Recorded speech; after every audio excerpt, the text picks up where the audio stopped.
Hello, everybody. Welcome in. My name is Todd. Am I watching the World Cup or is it the U.S.'s Independence Day? Both, I suppose. I have been watching the World Cup. It's been phenomenal.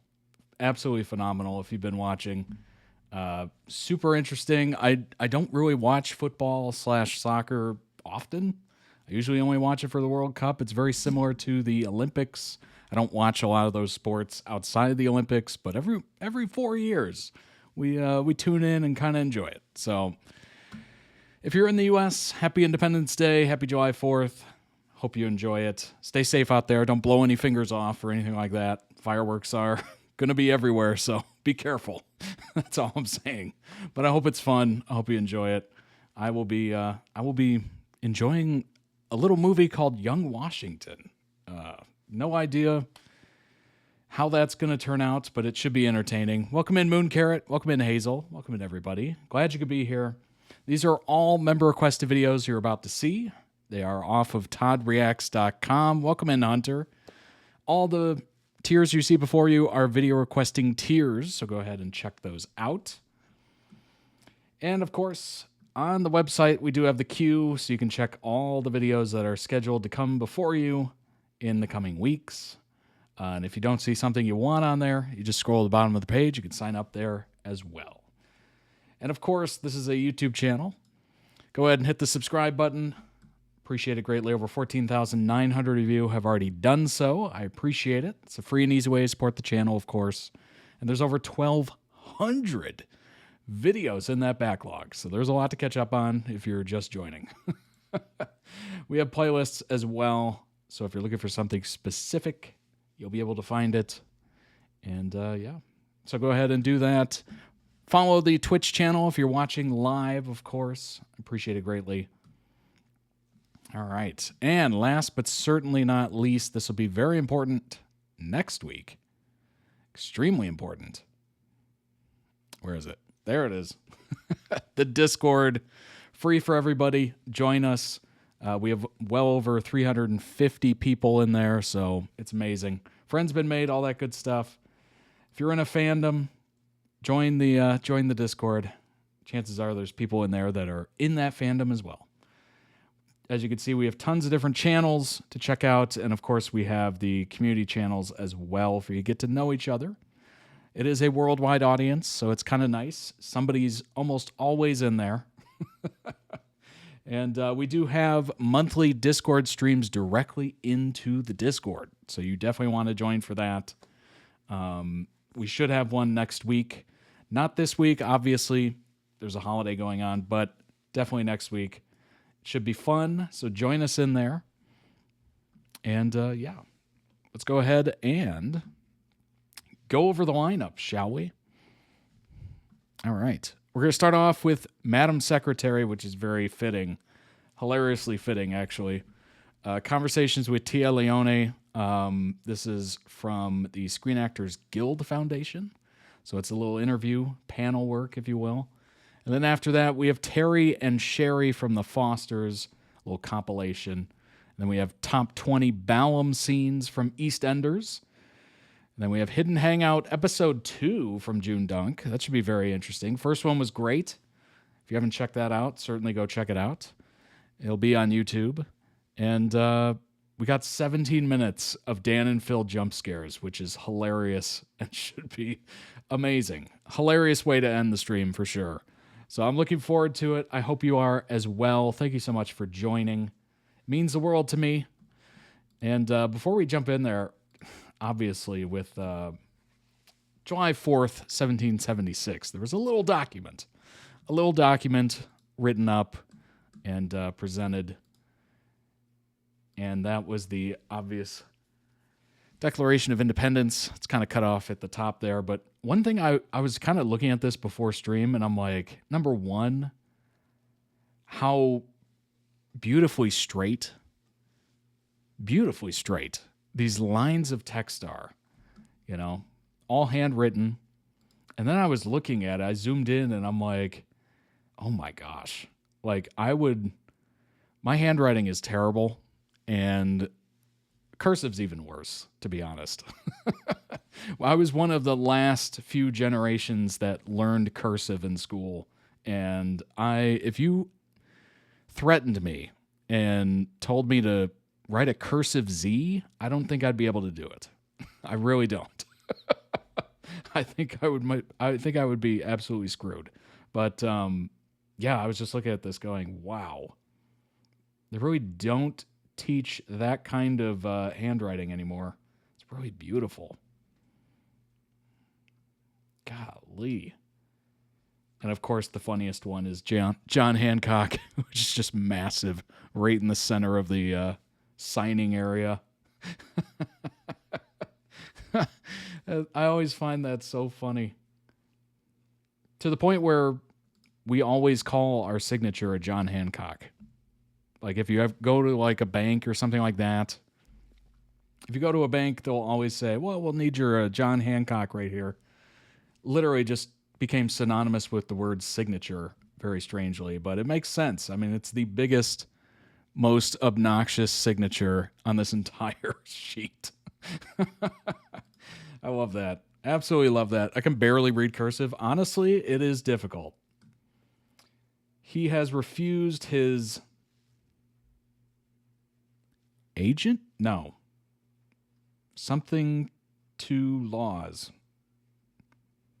AF? Absent to law? I don't even know what that... I have no idea. The most wholesome and necessary, maybe, for the public good. Yeah, some of this I can get, and then some of this I can't. But, oh, that's a good one. Incapable of annihilation.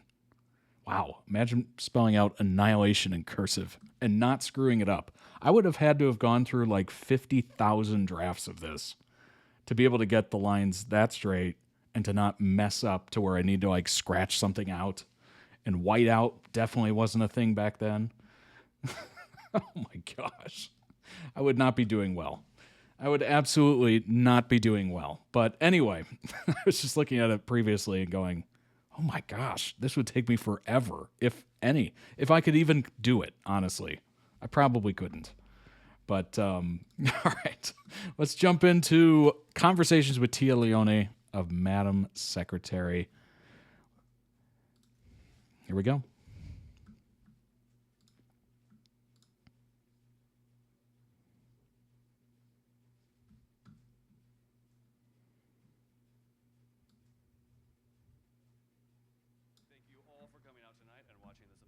Series.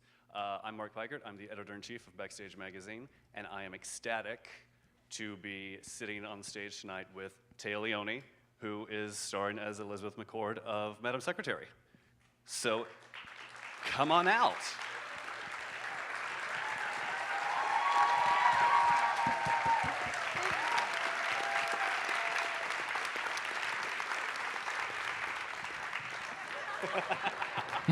Oh my gosh. That has never happened before. Did you find your mark? Yes. Why would they put the chair out there with wheels and not lock the wheels? Oh my gosh. Yes. Okay. My mark. I'm usually better at it. There you go. Well, first of all, congratulations on getting an early renewal this year for season 2.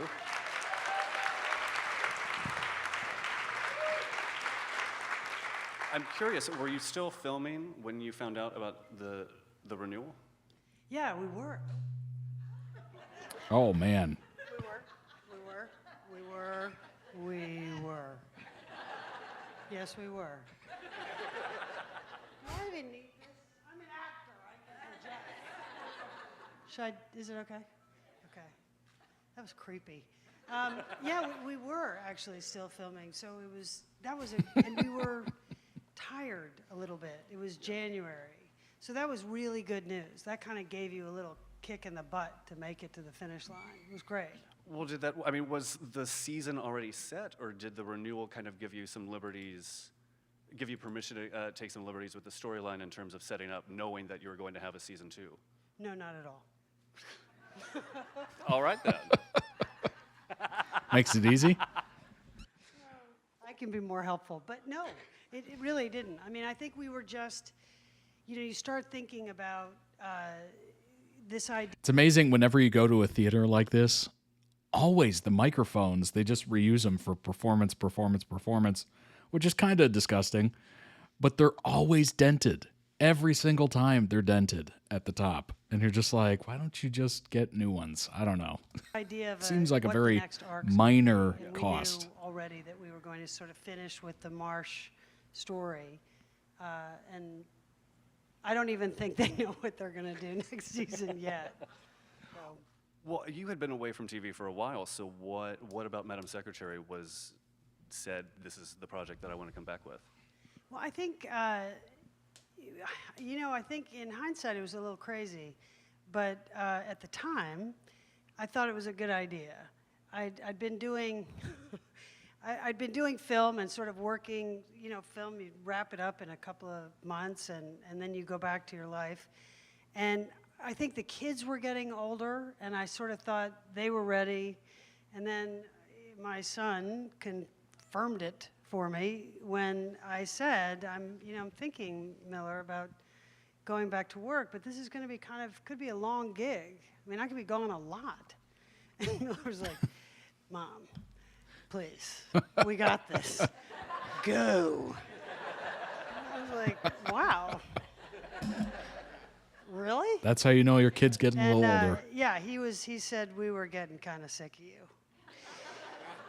Let's leave it to a 12-year-old boy to rock your world, which he did, and I kind of realized, my God, they really are. They're ready, and television is so, I can't say more exciting than it was, because I thought it was pretty thrilling back then, but I think the opportunities for female characters for sure.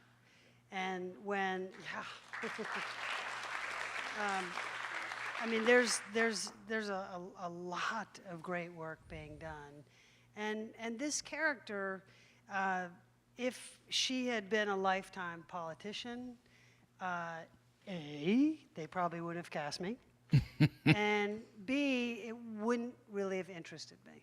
I like kind of the fish out of water. I like the idea that I could play with how good at it she was, and I was fully intrigued by this. And actually, the Henry role was something that made me really know that I wanted to do it, because I thought I wanted to be a part of an opportunity to show men on television relating to women in a much more positive way.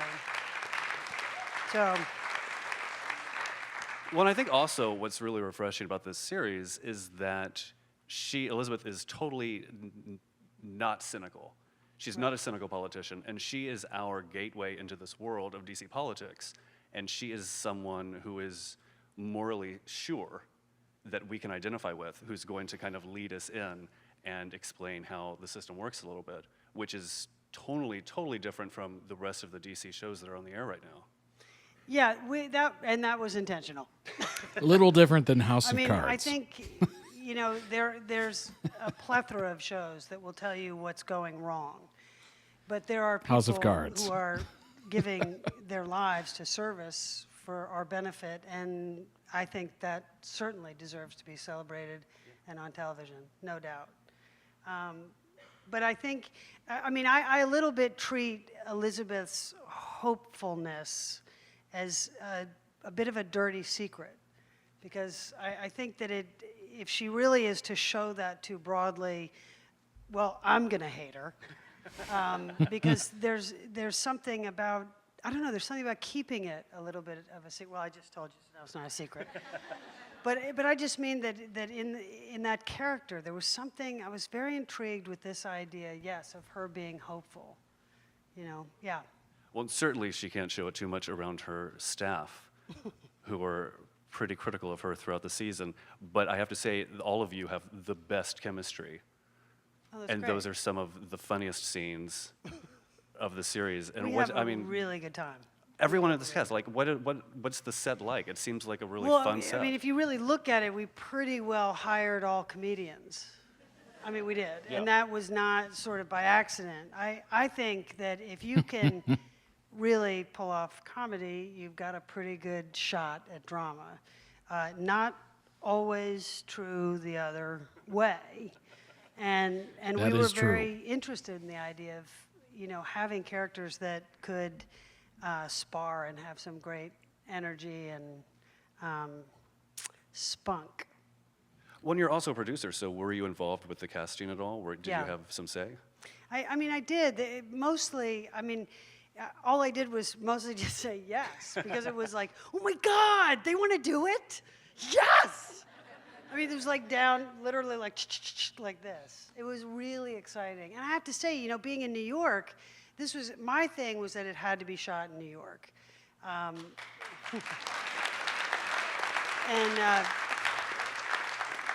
sort of laughing because I look like I just walked out of the Sundance catalog. I don't even know how this happened. I didn't have my glasses on. And I was like, well, I like red. And so anyway, and then I walked out and I was like, oh my God, you idiot. Anyway, but I'm not really like that. I'm a New Yorker. And so anyway, what was I talking about? Oh yeah, so I wanted to shoot it in New York because I wanted access to the greatest pool of actors. I mean, that was very intentional. And we got them. It's like we dressed A lot at the of same catalog. Well, how did the decision to be a producer come about? Was that something that you were looking to do? Yes. I mean, I think that the idea that you're going to commit so much of your life to something, and being in this position, I think it would be weird not to be a producer, in a sense. I think it was great because it meant that there was a lot of meeting ahead of time and conferring with Barbara Hall and Morgan Freeman and Laurie McCreary. And it's at times I'm honestly too tired, and I am a very lame producer. And someone will say, well, what are we going to do about we can't get the 60, coils of electric into the Waldorf because, and I'm like, I don't care. I don't care. Don't light it.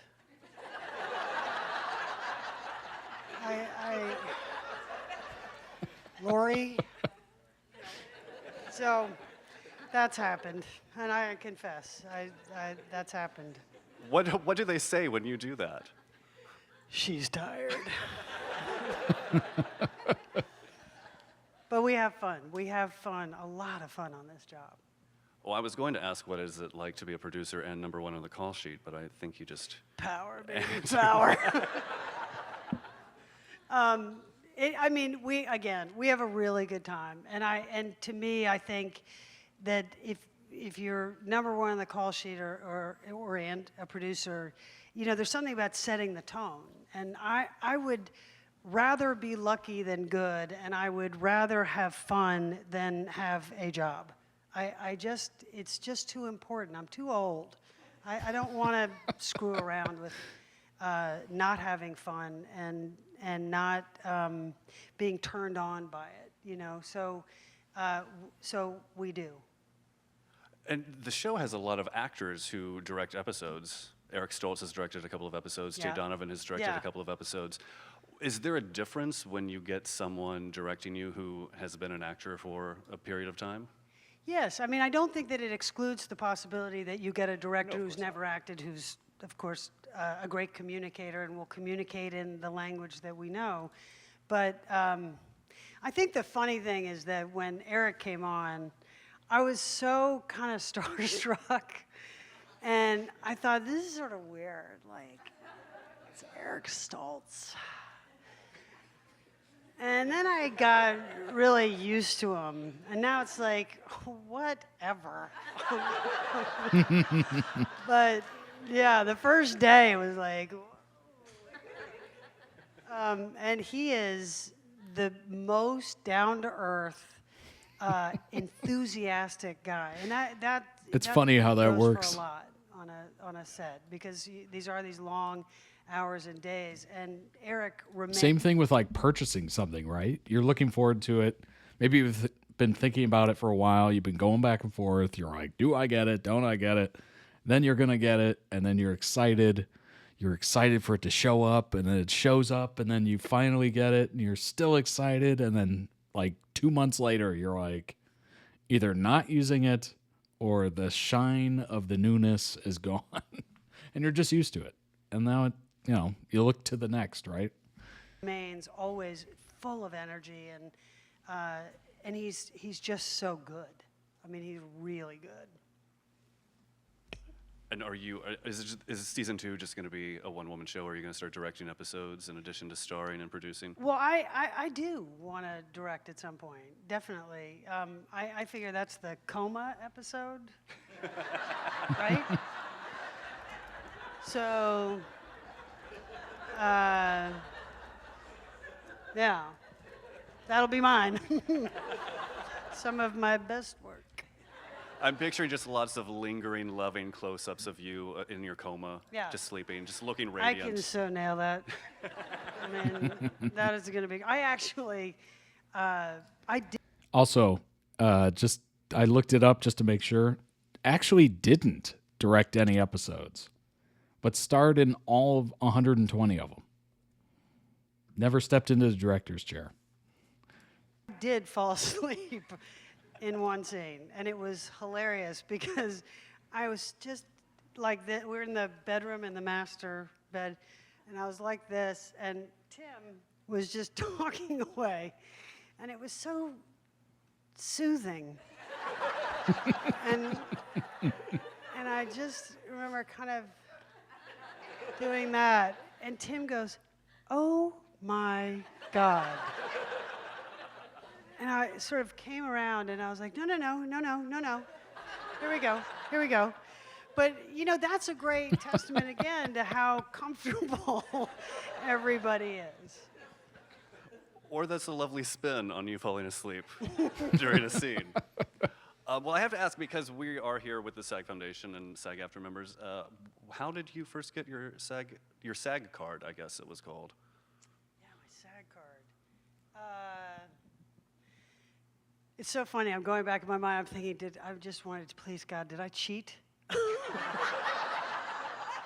We would have to kick you out. No, I did. I don't know. I don't know. I didn't cheat. But I don't know. I think I did. And, I remember actually thinking, when I talked to somebody about it, they said, well, the thing is, you do 2 jobs, and then you get your SAG card. Okay. But if you don't have your SAG card, you can't get a job. I was like, is this a trick question? What? So. Seems like it. And then there was something like, there was a commercial, and I think it was for, oh my God, it was for Massachusetts Mass Lottery. And it was ridiculous. And they were like, basically, if you had legs, we're putting you on the beach, and you just run across in like a ducky kind of a thing around your waist, a bunch of you. And I said, that is ridiculous. And they said, it'll count as a job towards your SAG card. I was like, do you want me to do it again? So I do remember that was one, and then I don't remember how I got that second job that you can't get without a SAG card to get your SAG card, but I guess I got it. I think I need to see it. I'm not sure I believe you. And I really wish this was one of those shows where I could say, cut to the YouTube commercial, and I have it on YouTube, but alas, it's not. Boy, I hope I'm not that gone. together.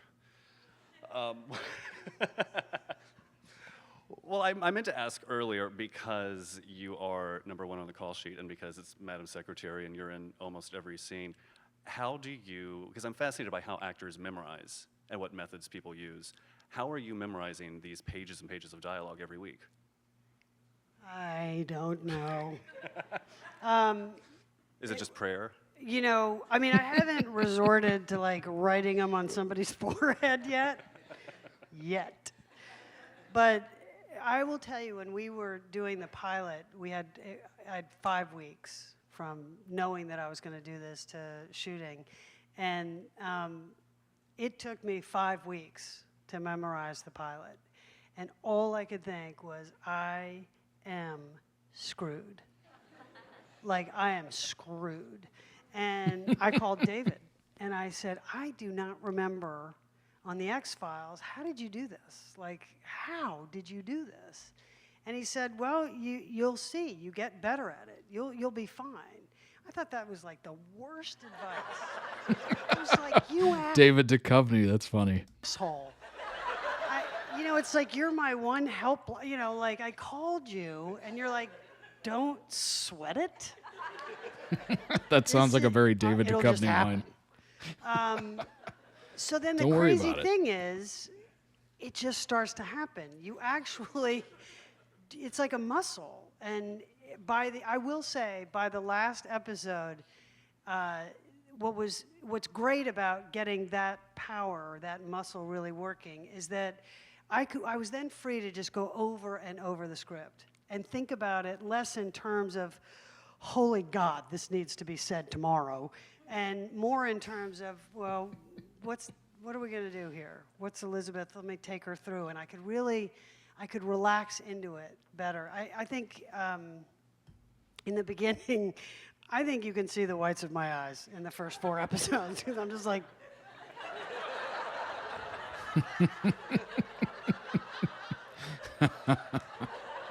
I mean, after every line, I'd sort of look at somebody and be like,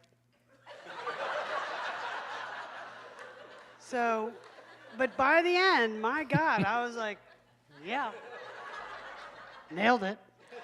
And my only fear is that over the summer, like, I don't know this muscle because I'm just blonde.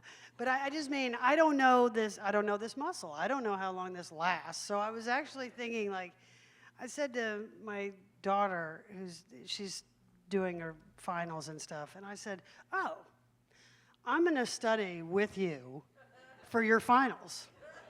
And I'm going to cram, and I'm going to see if I can memorize your finals by Thursday. How did that go? I am glad that she is taking it and not me. I was like, wait, what? God, it's chemistry. It's totally unfair. Why would you do that to yourself? Just because I thought that I need to keep it alive, like keep that muscle going, keep flexing it. So then I tried poetry because I thought, well, that's more sort of my line of stuff. And I thought I would go, and no offense to him, seriously, but Frost, because I figure he's kind of a little bit like Neil Young. Like, you kind of know that, like, what the next line's going to be a little bit. Like, it's, no. It's just familiar, and it's, or like Dylan. You know what I mean? You, like, hear Dylan, you're like, and so I set out with a couple of Frost poems, and no, that appears to be yet another muscle, is poetry. So this has basically become a fabulous party trick, which is that I can memorize Elizabeth McCord butt fast. I just can. And that's not poetry, not chemistry, nothing else. And that's the truth. David was right. That's so interesting. You talked about doing the pilot with the whites of your eyes showing. What was it like revisiting Elizabeth after, 5 months between filming the pilot and going back for the series? Yeah, that's it. That's interesting. Well, yeah, that's very interesting, actually, because I had some time to kind of rethink some of the choices that I'd made in my head that luckily maybe you didn't see. So I did. I tweaked her a little bit, and I sometimes, this is just a little thing, underwear is very important to me in a character. It just is. I gotta know that I have on the right skivvies before I walk out. I gotta know it. I gotta, not like now. I'm sorry, what? I just mean, whether this is a Hanes person or you know, those Brazil back ones. I haven't really played one of those gals in a long time. But I will tell you, I'm not going to tell you what I went to, but I changed her underwear. I did. I did. Hopefully on a weekly basis. Weekly. Weekly. Just little secrets. But other than the underwear, because I'm That kind of wanna makes sense, right? If you're trying to get into character, it makes sense that you would think about everything that person is. You're dressing like them, which means underwear, socks, everything. Like you're trying to inhabit this character to the fullest you can. So Really? you're, it just you're living makes with total her for sense 5 to me. months, but Yeah. not doing anything, not performing her. Yes. So what were you rethinking? Well, it's not even so much that. I mean, I think, you know, if I'm going to do a character, I like to have a few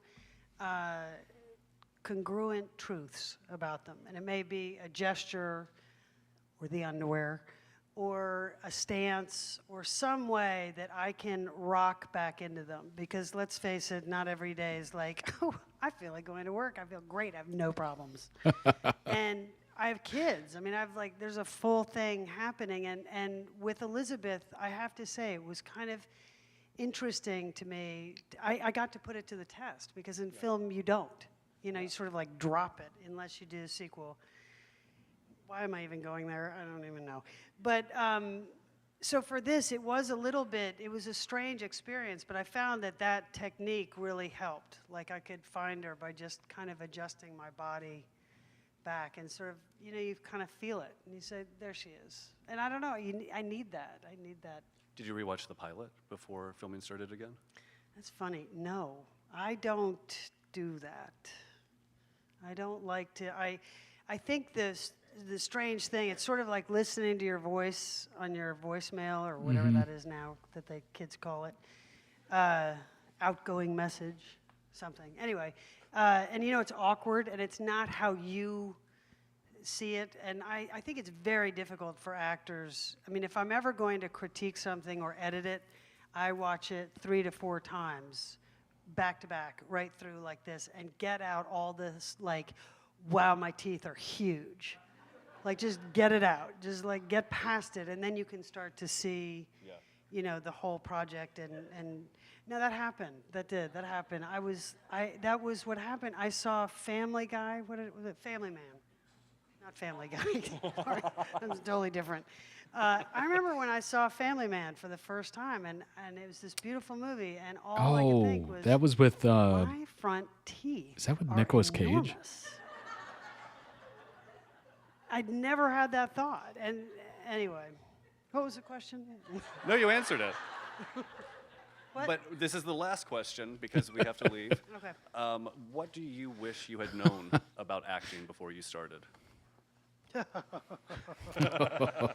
I'm sure she can come up with a few things. Gosh, so much. I mean, I think the crazy thing about what we do is that you can't kind of log your hours. You can't take those great classes and work with those great abusive coaches who really get you in there and strip you down raw and naked, build you back up, put it up, be tinfoil. None of it really does the trick.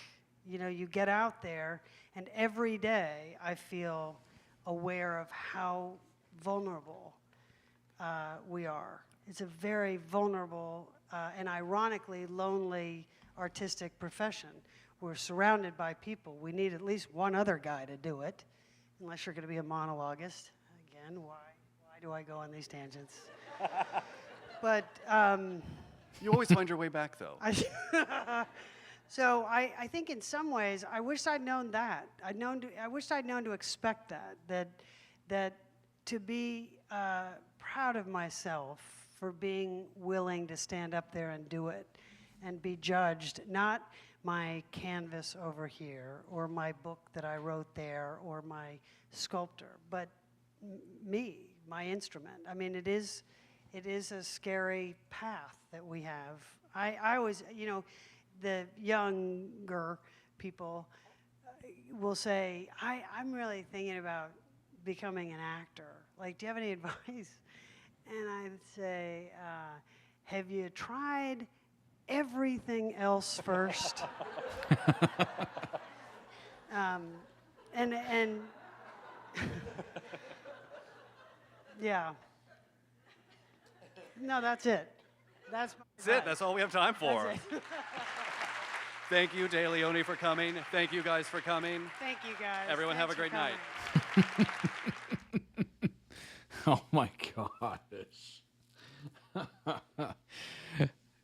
And you think about it for more than 2 seconds, and yeah, that seems exactly accurate. You're standing in front of a camera, which it's recording everything you're doing. Whether you have a weird tick, or you stumble on words, or you forget your line, it's recording everything that you do. Your body, your voice, your looks, how you're looking, the emotion you're expressing on your face. It is capturing all of that.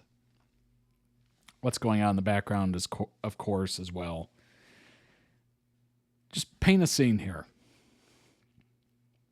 You're talking to another actor. Behind you is a busy street full of a bunch of extras and, cars, and everything is just ready to go. You start talking. Halfway through, you forget your line. They have to stop production, stop the cars, stop the people walking, stop the conversations, the fake conversations, put everything back to the start, and then go. You screw up again. Put everything back to the start. All the people, the cars, maybe a dog walking by, probably not a bird, but literally all those details going on behind you. That is so much pressure and so much judgment. You got the director staring down at you. You got crew staring down at you. You got other actors staring down at you. Oh my gosh. Like, it is quite the thing. Like, I've never experienced it on that level, where there's like hundreds of people around you. But I've experienced it with way less pressure, way less people, and still it's a little terrifying. And by a little, I mean it's a lot, especially if you're trying to spit out some memorized lines and make it perfect so you don't screw up. I think that's part of what I think getting over the memorizing the lines and knowing you're able to do that is one hurdle. And then you have the hurdle of, how do I do this line? How do I deliver it? How do I look while I'm delivering it? How do I sound when I deliver it? So I don't think I ever quite got comfortable enough where I could spit out the line because I memorized it. How this would work, or how these student films that I was in would work, is my buddy would come up with the script. We'd come over after school or on the weekend or something like that, and he would hand us, sometimes he wouldn't even hand us the script. He would just go, okay, your line is blah, blah, blah, and he'd just spit it at you, and then you'd have to try to memorize what he just said. Or he would show you real quick as he was filming a different scene, and I'd look at the page and be like, oh my God, this is like 3 sentences. How the hell am I supposed to memorize this immediately? Like, I wish I had a couple weeks to stare at that thing, but yeah, it was difficult. It was not the greatest of strategies. And I would do okay. I would definitely fumble every once in a while some of the words, but I remember once he showed me like a paragraph that I had to spit out, and I was like, there's no way I'm doing this. It was like 5 sentences that I had just been given, and it's like, all right, let me know when you have it memorized. And I'm like, are you kidding me right now? You want me to memorize 5 sentences perfectly and then immediately spit it out 15 seconds later? I was like, dude, I don't think I'm going to be able to do this. I So what he ended up doing, because there was no chance, I would have needed like a week to be able to do that, maybe less than a week, but a couple days at least. And what he ended up doing is I did half of the paragraph, then he cut to like B-roll, and then back to me for like the second part. So like talking, a little bit of B-roll over a couple of the words, maybe like half a sentence, and then back to me. So I could manage that, but I definitely not the entire thing. Oh my gosh. But yeah, it's difficult. You know, I know this on a very tiny, tiny scale. I can't even imagine with hundreds of people around, you know, extras, everything, you know, lighting.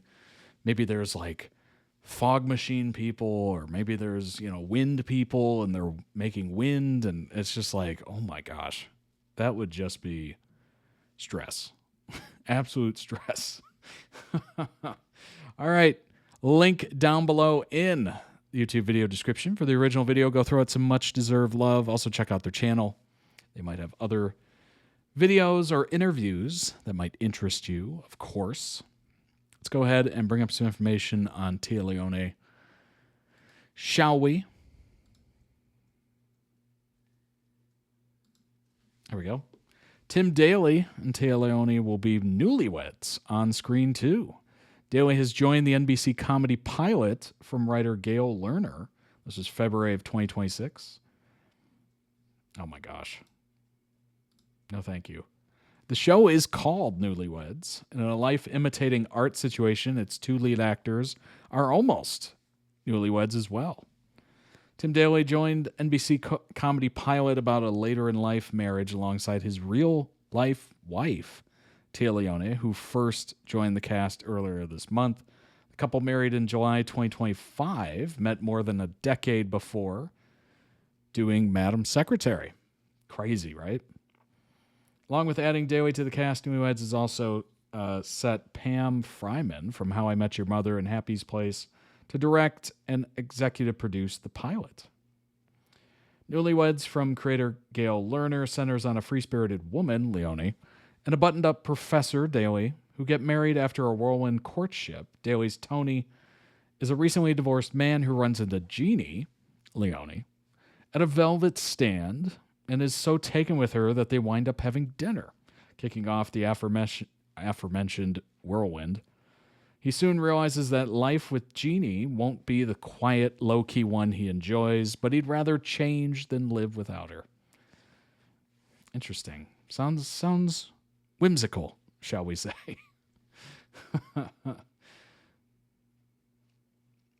Produced by Universal Television, Lerner executive produces with co-creator Jamie Lee Curtis. Jamie Lee Curtis, really? Leoni's a producer in that as well. There you go. That's interesting. Tia Leoni shares her love letter to Mom in What I Learned from Mom. Read an excerpt, exclusive. This is from March of 2026. First most important teacher in life is Mom for many people. Tia Leoni is one of the many actors who have penned a letter in What I Learned from Mom. First and most important teacher in life for many people is their own mother. It's something that many actors have agreed on, and as we get closer to Mother's Day, they've come to pen love letters to their moms. Past and present, CEOs of Sesame Workshop, those behind Sesame Street, joined together to bring a new book, What I Learned from Mom, to put these love letters together. All right, let's see it. 27 celebrated individuals on how Mother's Day wisdom shaped their lives. That's nice. Leoni focuses on the start of her love letter in the most beautiful way. Quote, "My mother is a basket of beautiful contradictions. She was a piano prodigy, and by age 14, she was playing some of the best Chopin anywhere in Amarillo. She was a straight-A student. At the same time, she learned how to drive a car at 13 and was secretly drag racing the next year." Wow. Piano prodigy and drag racer. Not two things you would assume would go together. Can you imagine drag racing to like Chopin or something? Mozart. She will set a table that looks like the most magnificent thing in the world, but she's also a great partier and not afraid to trash the table and be the first one to do it. I've got pictures of her with her bare legs on top of that table, white wine in one hand, red in the other. I mean, my mother is surprising. You just can't put her in a box and label her. If I've ever been surprising, it's only because I learned it from her. Mind you, Mom will never ask for or accept an accolade. She never wants to stand up and take credit for something or get an award. I swear it's probably why she never plays the lottery, because God forbid she's the winner. It becomes the focus of anything. And she never complains ever, even when she was going through some of life's stages that women go through. My mother never talked or complained about a hot flash. She has knees that are pretty much bone on bone at this point, and she walks at least 10 miles a day. I've maybe heard her talk about about an ailment twice, like when she broke both of her arms a few years ago and was in 2 enormous casts. She was up in Cape Cod with those big cast claws on her arms. We called her Lucy the Lobster. Oh, God. Yet she was still walking 10 miles a day with these huge things on, and she never complained. What did all that teach her? Leoni goes on to share, sometimes I think other people teach their kids to respect the people who they respect. My mother makes it clear that you should have respect for everybody. She treats everybody like they are valuable, worthy, and possibly better than she is. I don't mean that she puts herself down. I mean that she looks at everybody as a possible. I realize that she gave me that gift. That's nice. That's lovely. Inside Téa Leoni's blended family with Tim Daly, including their famous kids from previous marriages. This is from February 2026. Married for just over 7 months back in February. Started dating in 2014 when they began co-starring as husband and wife in Madam Secretary.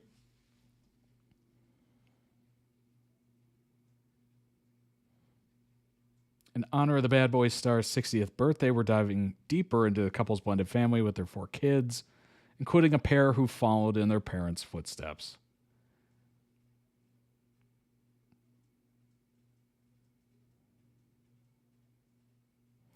West Duchovny. Oh, that's right. I totally forgot that she was with David. That's why she mentioned David. Oh, my gosh. West Duchovny, 26 at the time of this, was born in April 99 to Téa and David in Los Angeles. Later moved to New York City with her family, where she originally planned to study medicine. Appearing in the high school production of, I can't even say that, The Play inspired her to take up acting. She made her screen debut in the movie Sick, also appeared in an episode of her dad's X-Files revival season in 2018. No way. She led the shows Saint X and Painkiller in 2023 and continues to act. Most recently appearing in the play Diversion in New York City, will appear in the upcoming show The 5-Star Weekend and the movie Pearl. There you go. Kid Miller Duchovny, 23, born in 22 to Téa and David. Like his older sibling, he was partially raised in New York. Not much is known about him. His only screen appearance was in a 2003 episode of VH1 All Access. Per his private social media page, he graduated from Fitzer College in Claremont, California in 2025. Congratulations. Sam Daly, 41, was born to Tim and Amy. He was a basketball player in high school before deciding to take up acting like his parents. Screen debut in 2004 in an episode of the show Bereft. Since appeared in several movies and TV shows, most notably with recurring turns in the show's Madam Secretary with his dad, future stepmom, Bull, The Magicians, and Bel Air. His most recent credit is the upcoming film The Serial Isle Effect. Since 2015, he's been married to Marissa Daly. They share 2 sons. Emmeline Daly, 36, briefly followed her parents and older brother into acting as well, appearing in 4 episodes of Madam Secretary. That's amazing. Didn't we talk about nepotism the last time around? I think we did. But has now found her calling in the wellness space. That's nice. Works as a chef, holistic health coach, and wellness advisor and guide, often sharing insight on social media into her efforts of mentorship and health-oriented guidance. That's cool. Good for her. She found a calling. See the sweetest photos of Téa Leoni and husband Tim Daly as the actress celebrates her 60th birthday today.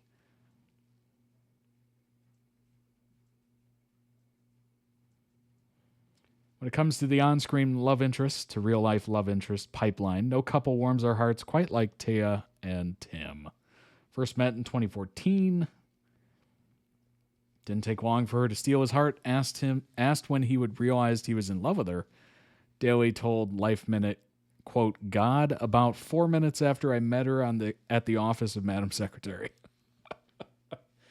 Pair got married during an intimate family ceremony held in New York last July, though their engagement technically happened years back.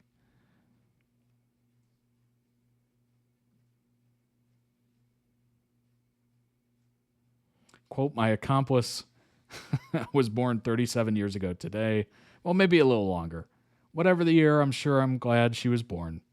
Daly wrote, that's funny. Feeling sunny. Cute couple rocked matching dark shades, enjoying a summer day.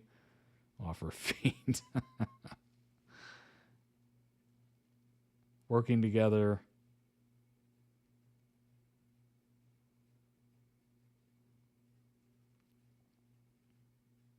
Peace and love.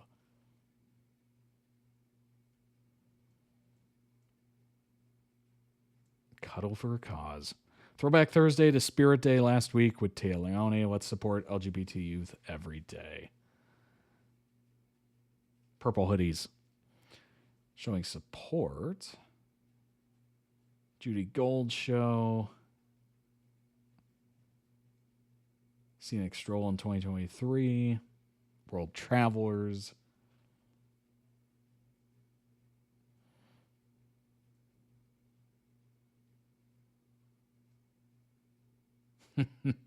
That's awesome. Very, very cool. It's amazing the fact that they were able to find each other immediately on a show. Like, that is... I always say this because we've reacted to them a couple times here. I always say this. It's like, it's amazing, the luck. The stroke of luck. And at that point, is it the casting directors that had, saw the chemistry and they're like, oh, they got it. And did they nail it just that perfectly where they're actually together? Maybe casting directors are the new what do you call that? Cupid, I guess, putting people together. Who knows? Dating coaches even. All right, let's move on to the next one. It's Terry and Sherry on Top of the World. They are from the Fosters. Let's go ahead and jump in, shall we?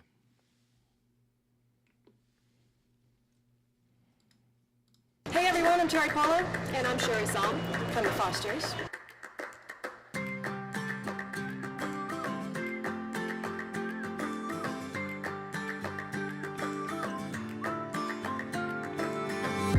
If you love somebody, better tell them why they're here, 'cause they just may run away from you. You'll never know quite when, well, then again it just depends on. This is my television partner, Sherry Song, whom I love very much. I've had the highest mountains, I've had the deepest rivers. I took one look at Sherry and said, sure, okay, I love you. Okay, But don't look down. 'Cause I'm on top of the world, eh? I'm on top of the world, eh? Been waiting on this for a while now. Paying my dues to the dirt. Sherry's hot, she's beautiful, and she's a very good kisser. Been holding it in for a while, eh? Take me with me if I can. Been dreaming of this since a child. I'm on top of the world. I've tried to cut these corners, try to take the easy way out. I kept on falling short of so My little 6-year-old daughter calls her my wife. I could have gave up then, but then again I couldn't have. 'Cause I have more chemistry with Sherry than I've ever had with any other male counterpart in 7 years. I take it in, but don't look down. 'Cause I'm on top of the world. Hey, I'm on top of the world. Hey. Our chemistry on set is ridiculous. When you walk around like this, so hot.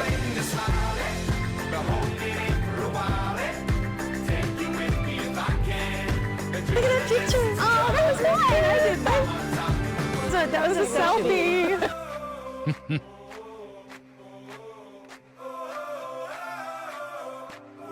'Cause I'm on top of the world. Hey, I'm on top of the world. Hey.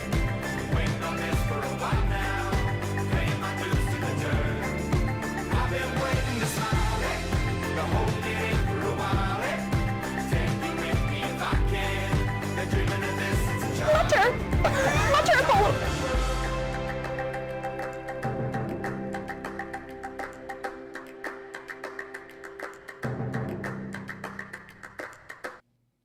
Oh, that was adorable. Adorable. Obviously, they get along very, very well. My gosh. It's got to be nice to be a part of a show and really enjoy spending time around the people you're working with. Like, we've all seen it. There's obviously, maybe your favorite show is like this, where you see the cast interviews and you're just like, wow, they get each other so well. So well, to the point where they're finishing each other's sentences, and they got their own inside jokes that we're not a part of, but we get that it's funny and it's interesting because they're, obviously in on something. Like, it's so adorable. I absolutely love it. And you can see that kind of chemistry, you can see that kind of connection come through the characters, through the emotions, through, how they're acting. Like, it's really special. It really is. Link down below in YouTube video description for the original video. Go throw out some much deserved love. Welcome in, Jace. All right, let's bring up some information on Sherry and Terry.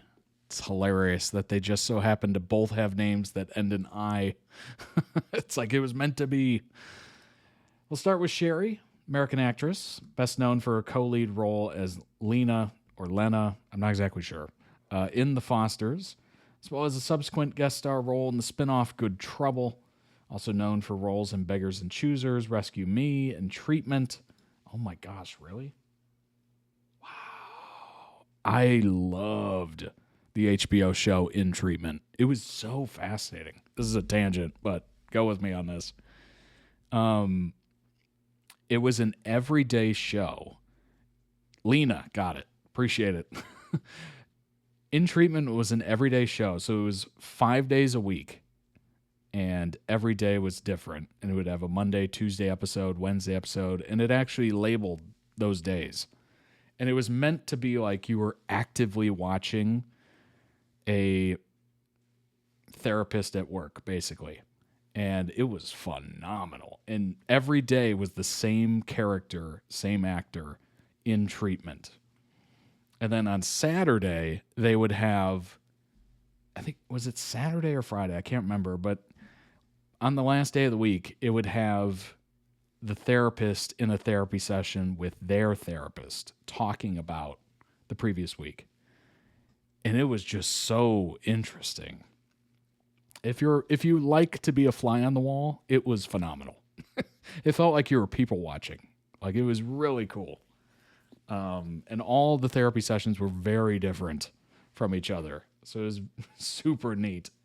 I just remember finding that one day and going, whoa, this is something like I've never seen before. Because it was not like a show. Like, it was like an actual therapy session of 30 minutes. And you just kind of followed their conversation. It was gripping. It was interesting. It was crazy. It was wild. It was just kind of very, I don't know. Man, it was just something. Definitely something. Lock and Key, as well as her roles, daytime soap operas, Sunset Beach, and One Life to Live. Interesting.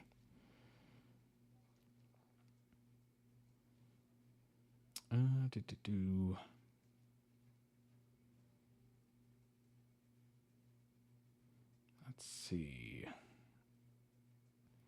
2012 cast along Terry in the lead roles of the Jennifer Lopez-produced drama series The Fosters.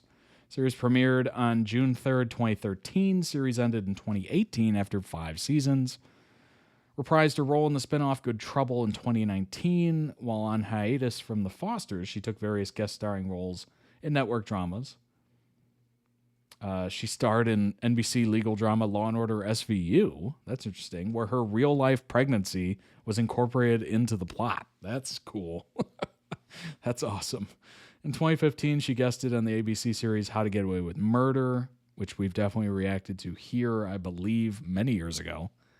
In 2016, she guested the Code Black on Code Black on CBS, and in 2018 on The Librarians. After The Fosters ended, played the adult Regina Luis in the biographical feature I Am Somebody's Child. Interesting. And then joined Agents of S.H.I.E.L.D. for 3 episodes. How about that? Then we got Terry, of course. American actress, starred in Meet the Parents. Oh my gosh, she was Pamela Fokker in the Meet the Parents franchise. No way.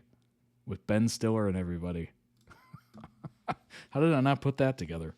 Helen Santos in The West Wing, which was a political drama in the U.S. here. Phantom of the Opera, and played the role of police officer Steph Foster in The Fosters, of course, then Good Trouble. She was so good in SVU. Nice. Librarians. Love that show. Let's see. Where are we at? She played San Diego police officer Steph Adams Foster, opposite Sherry, of course. Together, they parented 5 biological foster and adopted children and fostered more along the way.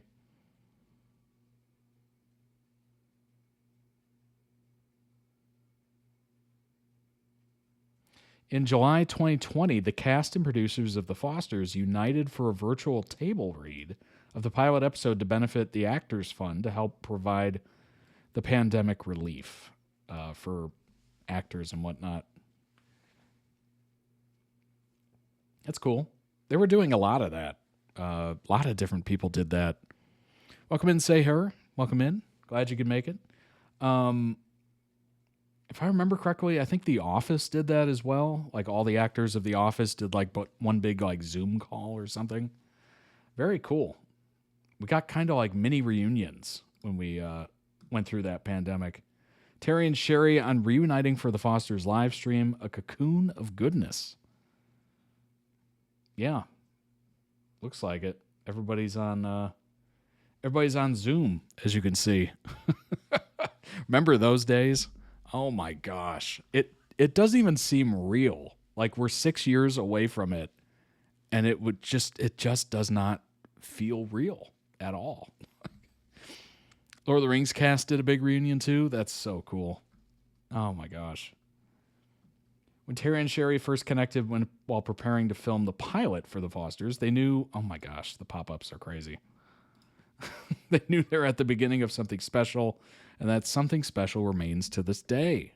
When the pair who played married parents of 5, Lena, and Steph Adams Foster to hit freeform drama What's Happening, connected with people earlier this week to discuss the reunion and pilot script reading live stream, that their lasting bond couldn't have been more evident. During the chat, the two reflected on the show and shared inside jokes.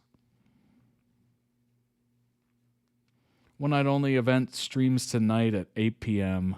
on people.com and EW.com to benefit the Actors Fund. Interesting. Reunites the Polo and Sam with the rest of the family, including Hayden, David, Maya, Sierra, Danny, and Noah. Obviously, Noah went on to some Netflix acclaim. Expect tears, laughs, and a whole bunch of warm fuzzies. We knew when we did the pilot that we were filming something incredible. Then go back to have that incredible feeling again was really crazy and wonderful.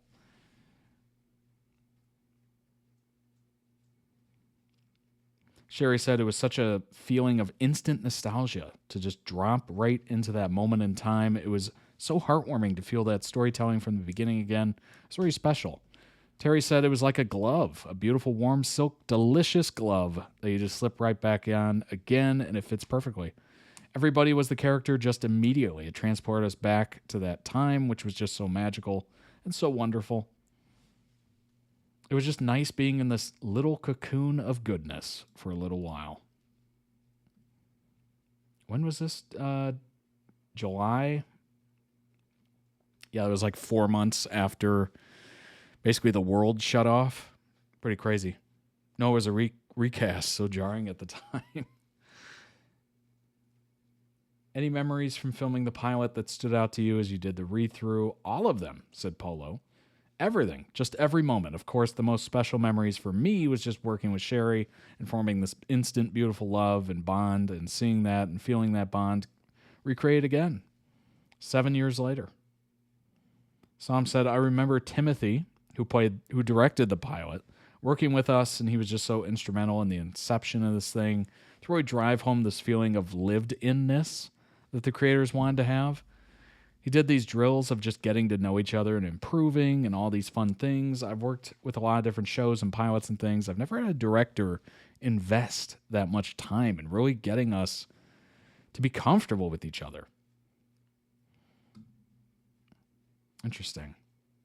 Yeah, I mean, if you're playing a family, you definitely have to have everybody on the same page, like really in it, right? It's got to feel like that lived-inness. It's got to feel like a family. Kind of crazy.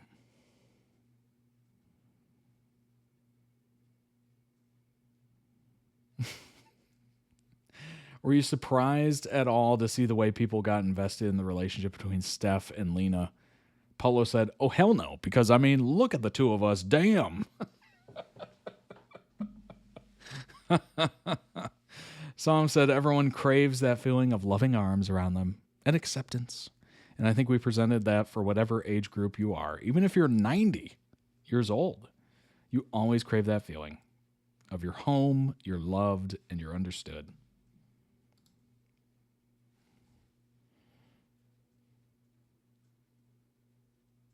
Oh, the guy. Yes. This guy was replaced by Noah. Interesting. Yeah, that would be jarring. That would absolutely be jarring. No, we have not done the JoongDunk yet. That is after the Balam. So after the next one. Terry, Sherry, dish on the Fosters' chemistry kissing scenes. Hello.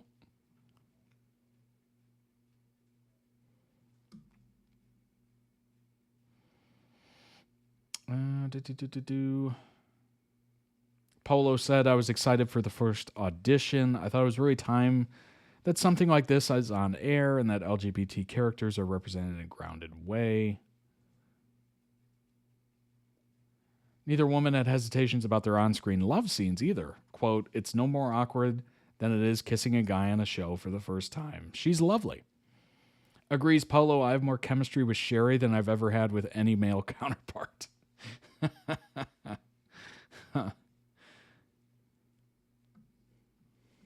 That's wonderful. That would be very weird. Like all of a sudden it's just like, okay, you two, you're not only married, you're kissing, some scenes you're going to be making out, and then some scenes are going to be like weird, awkward lovemaking scenes where we're going to have multiple cameras on you and there's going to be like 18 people around you. It's just like, what? Okay. Original actor behaved badly, if I recall. Oh, boy. Yikes. The ladies definitely have crazy chemistry. Well, that helps. That definitely sells the love, for sure. That's such an underrated aspect of shows and movies and whatnot is the, yes, you want to be the character, but being in those like fake relationships and making it seem real. Like that is so difficult, I would assume. Obviously, some of them nail it because like Tim and Taya, I mean, literally they started dating on the show. So it became very natural, right? But for the most part, if you're not dating and acting, I feel like that would be kind of difficult. I feel like that would be, a more difficult aspect of it, portraying that connection. And if you get really good at it, my gosh, how do you believe them? How do you believe them in real life? Are you in love with me or are you just playing a character? I'm kidding. All right. That was amazing. Nice little tribute there to their wonderful chemistry and the actors who play them. Love that. Absolutely love that. Seems like they got on quite well. Let's go ahead and move on and move over to EastEnders, shall we?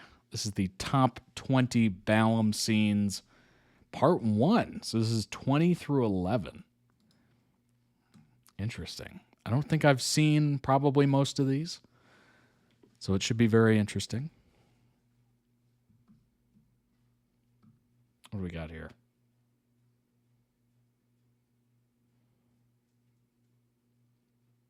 Wanted to provide as much content as possible during the filming break, and I thought this would be a cool video to put together. This was 5 years ago, by the way.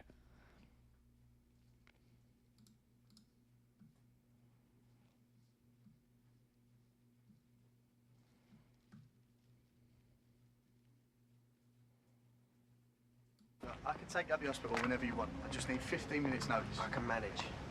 You ain't got a car. I literally ran a car lot. Yeah, but you shouldn't be driving. Why? I don't know. Stress. Callum, you are brilliant and you are sexy, and I am lucky to have you, but please just go to work. All right, I'll be fine. Just 15 minutes notice.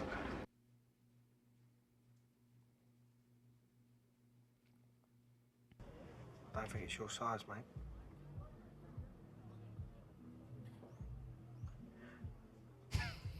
Heard what happened. I don't think it's your size, mate. You okay? That wasn't my brother, was it? There's a huge queue of people lining up to have a go. Drowning your sorrows. I can't even do that properly. I feel sick.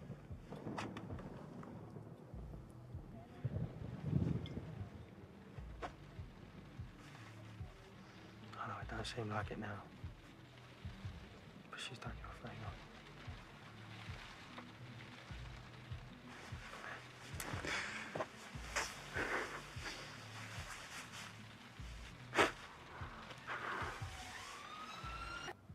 I must look a right state. I'll do better roses myself.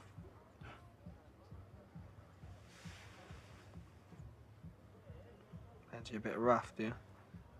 No, I wasn't. Sorry, I was, just kidding. Bad habit, I guess. Find it hard to be sincere. I find it hard to do anything but. That's why I like you.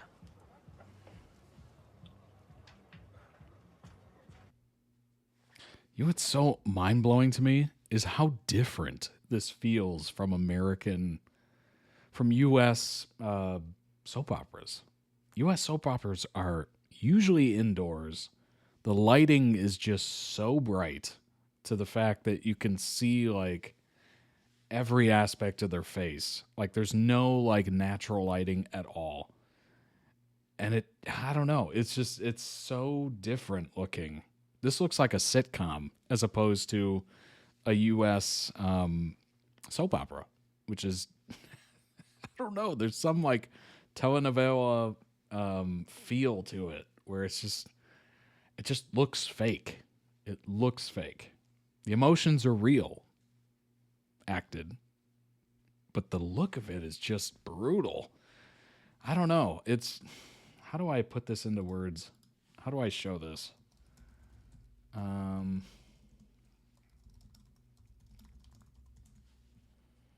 If you've never seen it,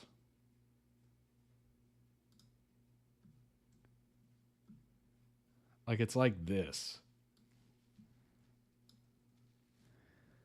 You have the natural light in here, but you have a ton of light poured onto these actors. So so you don't miss anything. There's no like ambient lighting. There's no, see, if this scene was perfect, or, you know, there wouldn't be lights coming from the camera. It would be overhead lights. So you'd get ugly lines and you would get the lighting of the windows. But it's so well lit, it just looks so fake. Yeah, I do prefer the feel of Eastenders. I've never seen Eastenders, and I immediately prefer the feel of it and the vibe of it. It's kind of crazy. Like this is ridiculously lit. That was One Life to Live, by the way.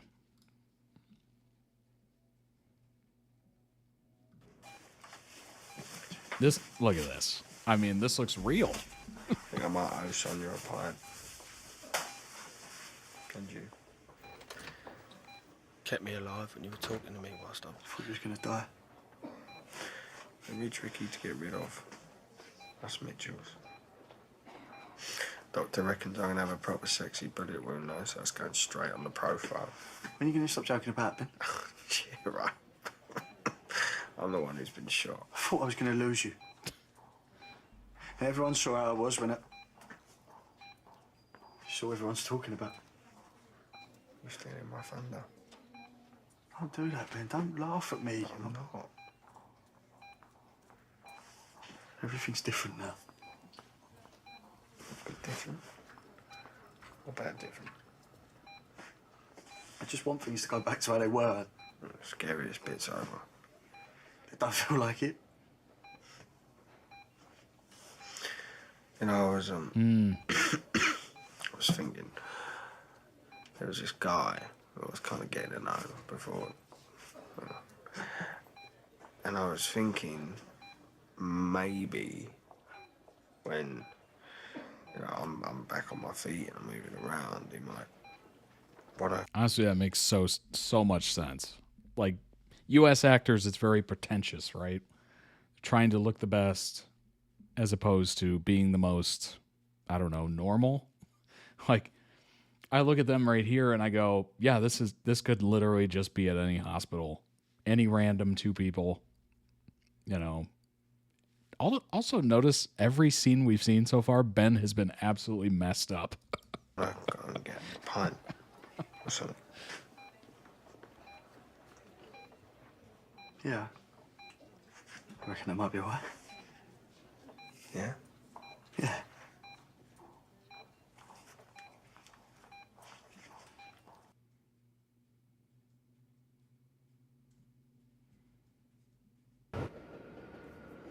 Why can't she just tell them all that she's a pop star? That's the whole premise of the movie, babe. Who's that? I don't know. Ben. Where's my jeans? They're down there.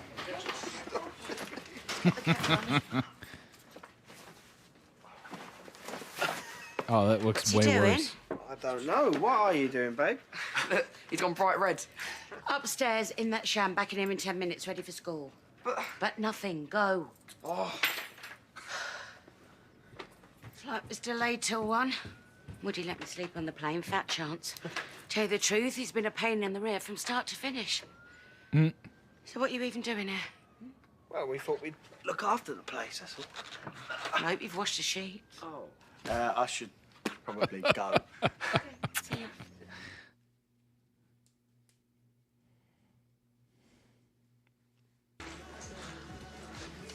Before you say anything, right,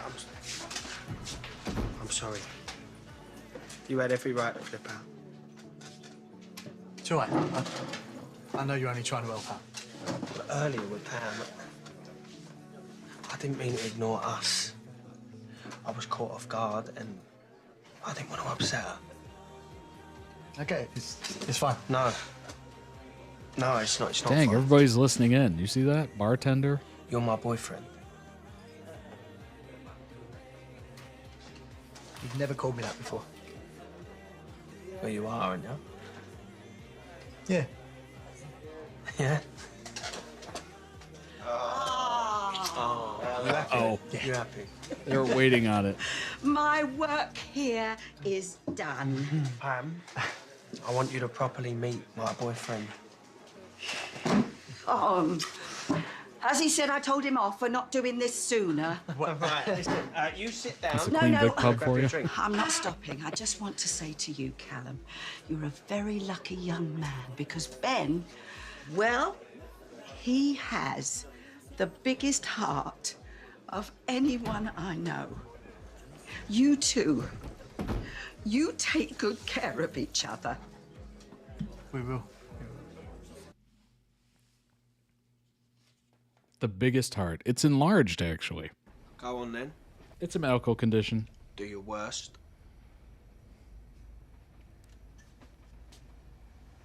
Okay.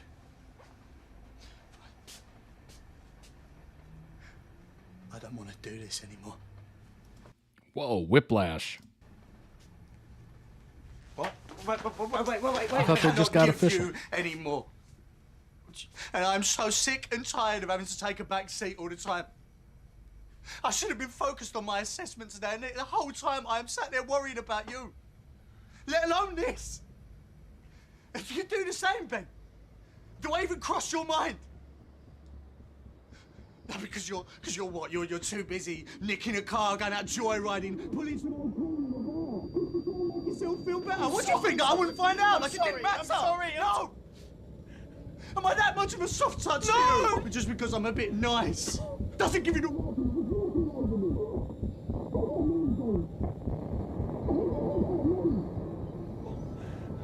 What about me? Stop trying to make yourself feel better by making everyone else feel worse. Oh no. I'm sorry. Good Lord. I'm sorry. I'm sorry for everything. I'm sorry.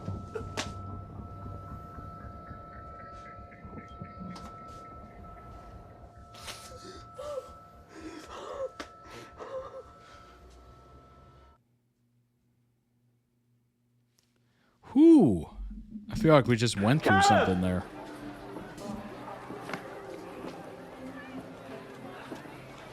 Oh.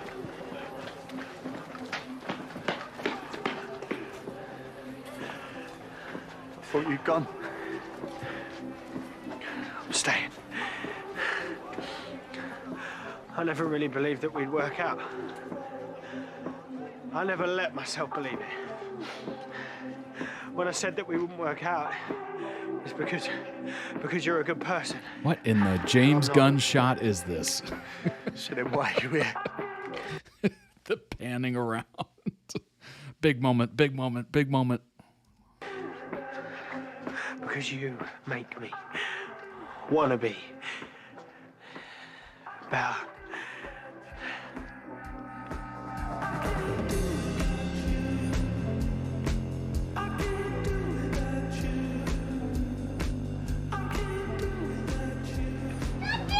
Hey! Oh! Thought you were going to work. Ah, well, I changed my mind. Turns out I miss you all too much. I'm staying right here, baby. I'm staying where I belong.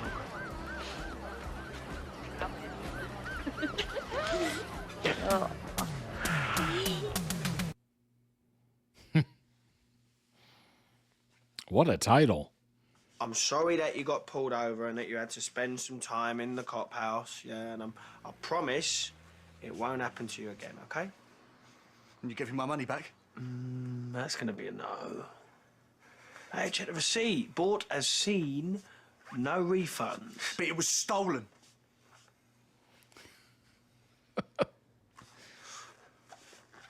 Oh no. You're not gonna open a vein, are you?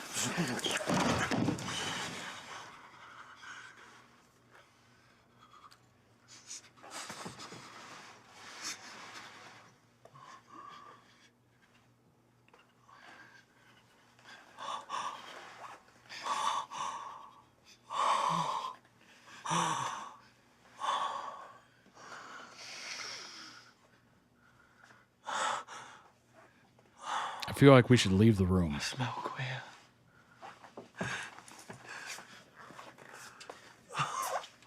Suddenly it all falls into place. I understand. I've been there myself. Shut up. You like blokes? No, I don't. I ain't nothing like that. Yeah, you got it wrong. I've got a girlfriend. I've got a daughter. Mate, No, I'm not your mate. I'm nothing like you. So what? You like blokes? You like girls? I guess that's why they call you halfway. I bet you love the army, though, mate, eh? Same as me in prison. All them hotties having communal showers, all that pent-up testosterone. I bet you was very popular. Shut up. He just laughs. Ow. That hurt. You want to kiss it better? Call me sometime. I'm dead. I'm so dead. It's crazy. I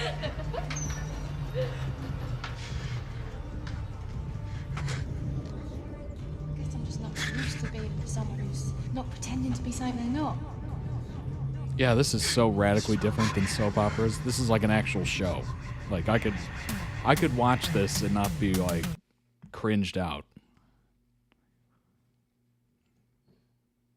And I say that because of the lighting. The lighting just drives me nuts. It really does. I don't know what it is about the lighting, but oh gosh. Just had the confirmation on my op. Well, so it's definitely happening tomorrow? Tomorrow, yeah. It's not an instant fix, but one step closer. Closer. Closer. I like how they Stop. I like how they show the hearing loss through those moments. Like it's not the whole time, but it's just enough to remind you what he's actually hearing.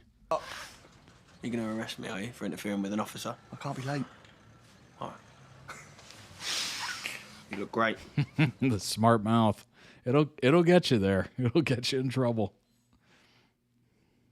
What's it called? Tubbs. Anyway, he ain't fat. Well, you're not halfway anything anymore, are you? Actually, I need your help with a little Call bit back. of role play. Roll. Oh, I've been waiting so long to hear you say that.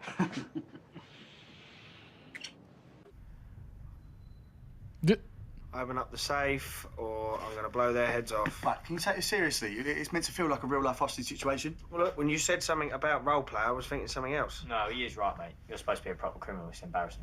Yeah, I ain't being funny. You get turfed out of Mothercare if you rolled up like that. Fair enough. Bang! Yeah, Blondie's brown bread. Have I got your attention now? Why would you kill me for? I'm a girl. Yeah, but, got to be done, innit? Got to show that I'm ruthless. Yeah, no, he's right there. Yeah, but I'm the mother of your kid. Yeah, but I'm robbing a bank, so I'm going to have loads of money. So I can Maybe have the an even leg care for first. Lexi, don't worry. Now, open the safe, or he's toast. Tick-tock, Mr. Copper. I haven't got all day.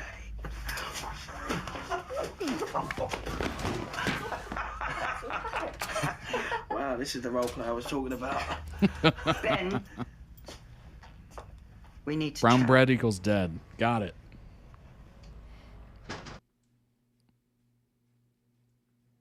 Cockney rhyming slang. Interesting. Okay. Honestly, I was kind of lost. I was like, that's got to be something I just will not understand. All right. Link down below in video description for the original video. Go through it. Some much deserved love. Amazing. Big takeaways. Love the lighting. Feels like an actual sitcom. Feels like a show. Ben has a smart mouth. That is a great description. No wonder he's getting beat up like constantly. And also probably beating up other people as well. And yeah, what an interesting, it was just whiplash, because when you put those scenes together, it's like, we're boyfriend, and then it's just like, I don't want you. Oh gosh. Oh my gosh. All right, let's pull. Actually, there's no new articles for Eastenders right now, and specifically Ballum. That's unfortunate, but we will move on. All right. It's always wonderful to visit Eastenders. It seems like it's everything I like in soap operas, in the fact that the storylines are just absolutely off the wall, crazy, wild, but also the fact that it looks like an actual show. Like it seems like an actual show. And that I appreciate. Anyway, because they aren't a current pairing. Oh, man. Well, the good news is they have quite a devoted fan base, for sure. But if anyone has any future suggestions, absolutely. If you happen to have any sort of information we haven't gone over previously, definitely let us know. You can tag the directors in Discord, or just tag me, I guess. But whichever one. Whichever one. All right, let's move on to the next one. It is Hidden Hangout Episode 2, JoongDunk. First one was great. I have no doubt that this will be hilarious and interesting. I have no idea what they're going to do it looks like from the thumbnail that there's going to be some fire breathing or something like that. Right up there. But I have no idea. I love how I tried to read. I love how I tried to read the description, and I can't. I should have seen that coming. I should have. But I didn't. All right, let's go ahead, and I just remembered I need subtitles. So let's go ahead and shrink this down just a little bit so I'm not covering any of it. And there we go. Get a little fireworks in the background there. Love that. It's going to be a very noisy couple of days here. Very noisy. Even though in the complex that I live, fireworks are prohibited. And honestly, I think in the areas surrounding, also prohibited. I can guarantee you there's still going to be fireworks.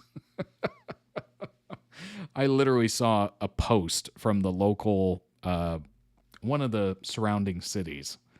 And they were just like, hey, just to let you know, this is illegal in this area. And all the comments were just like, try to find me. It's just so antagonistic. I feel like they understand. They understand. They're putting it out there, but realistically, you're not going to get everybody. You're just not. Anyway, Hidden Hangout, Episode 2, JoongDunk. Here we go. อันนี้คืออะไรรออันนี้คือทางเข้าเหรออันนี้คือทางเข้าเหรอเฮ้ยเฮ้ยเฮ้ยโอ้ยโอ้ย Oh my gosh. Oh, bartending. อันนี้มังกร Oh my gosh, this is going to make me so hungry. Oh no. คือแบบขอบคุณพี่ทีมงานที่พามามากเลย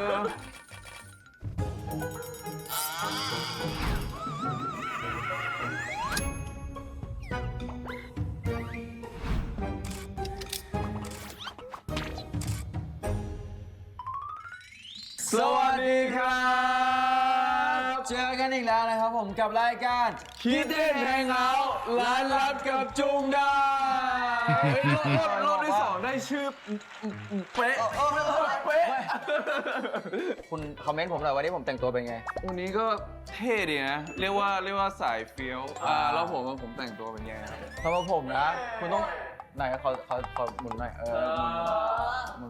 หมุนเร็วกว่านี้หมุนพอแล้วหยอกก็ลุกใสสะอาดมันอาบน้ำวันละ5 รอบ Do a 360. Do a 900. ไม่บอกเลยคือ EP 1อ่ะยังมีบอกบ้าง มีดนตรีบ้ายให้ว่าร้านมันจะประมาณไหนลองฟังดูว่าคิดว่าร้าน เฮ้ยเกินมาดีเฮ้ยกีตาร์คิดว่าเขาเต้นกันยังไงท่านนี้ They understood the assignment. They nailed it. โอเคเรียลจริงไฟดับเลยไฟดับคือไล่แล้วไม่อยากเห็นแล้วมีความแบบเบสิกันใช่รู้สึกว่า ถ้ามีความเม็กซิกันมันต้องมีความเผ็ดร้อนมีความแซสซี่ so hot yeah very hot ตอนนี้เราพูดมั่นใจไปในทางเดียวกันมากแต่ถ้าไปคือ สรุปทีมงานแบบไม่ใช่ คือเราไปในทิศทางเดียวกันมากเลยนะแต่คือไปแล้วไม่ใช่ก็ตลกอะ Sounds phenomenal. I could go for a margarita right ให้ now. อ่างเปาเหรอ ขอบคุณมาก เจดีโอ้โห คุยข่ายมาแล้ว อุ้ยขาดเลยอะ Oops.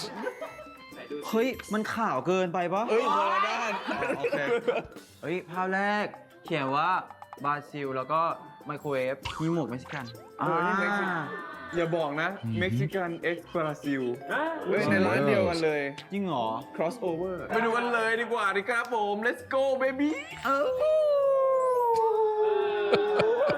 อะไรเนี่ยอะไรเนี่ยเขินไปหมดแล้วเนี่ย เฮ้ยมามีขิดละเอ้ยอันนี้โดนปล่อยอีกแล้วครับผ พี่ ม โดนปล่อยจริงๆคือปล่อยข้ามถนนด้วยนะไม่ใช่อะไร โอ้เมื่อกี้คือต้องข้ามมา ไม่ปล่อยข้ามถนนปุ๊บอ้าวถึงแล้วเหรออ้าวพี่ตรงไหนแล้วทุกทีมงานก็วิ่งกันหมด Love แล้ how ว the producers are just like, all right, JoongDunk, you're out here on the streets.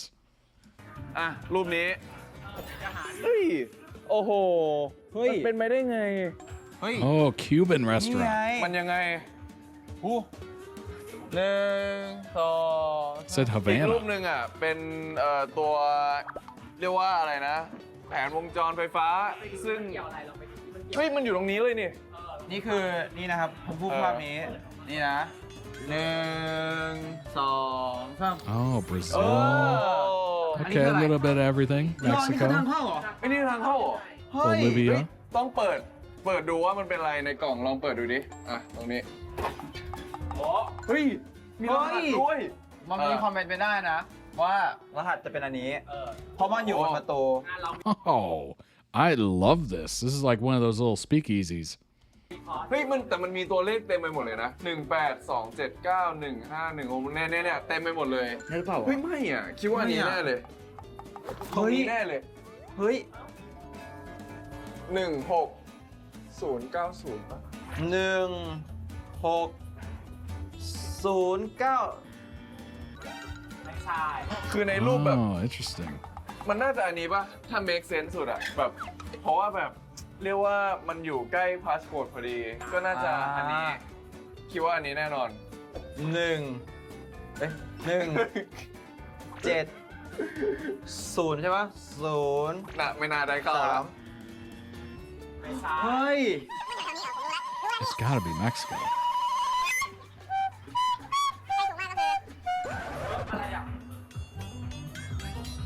อะไรอ่ะ เฮ้ย อ๋อสแกนมีไหนลองสแกนหน่อยสิ โอ้เนี่ยบอกแล้วให้เอาโทรศัพท์มา ไหนลองดูดิ โอ้ เฮ้ย888 Oh my gosh.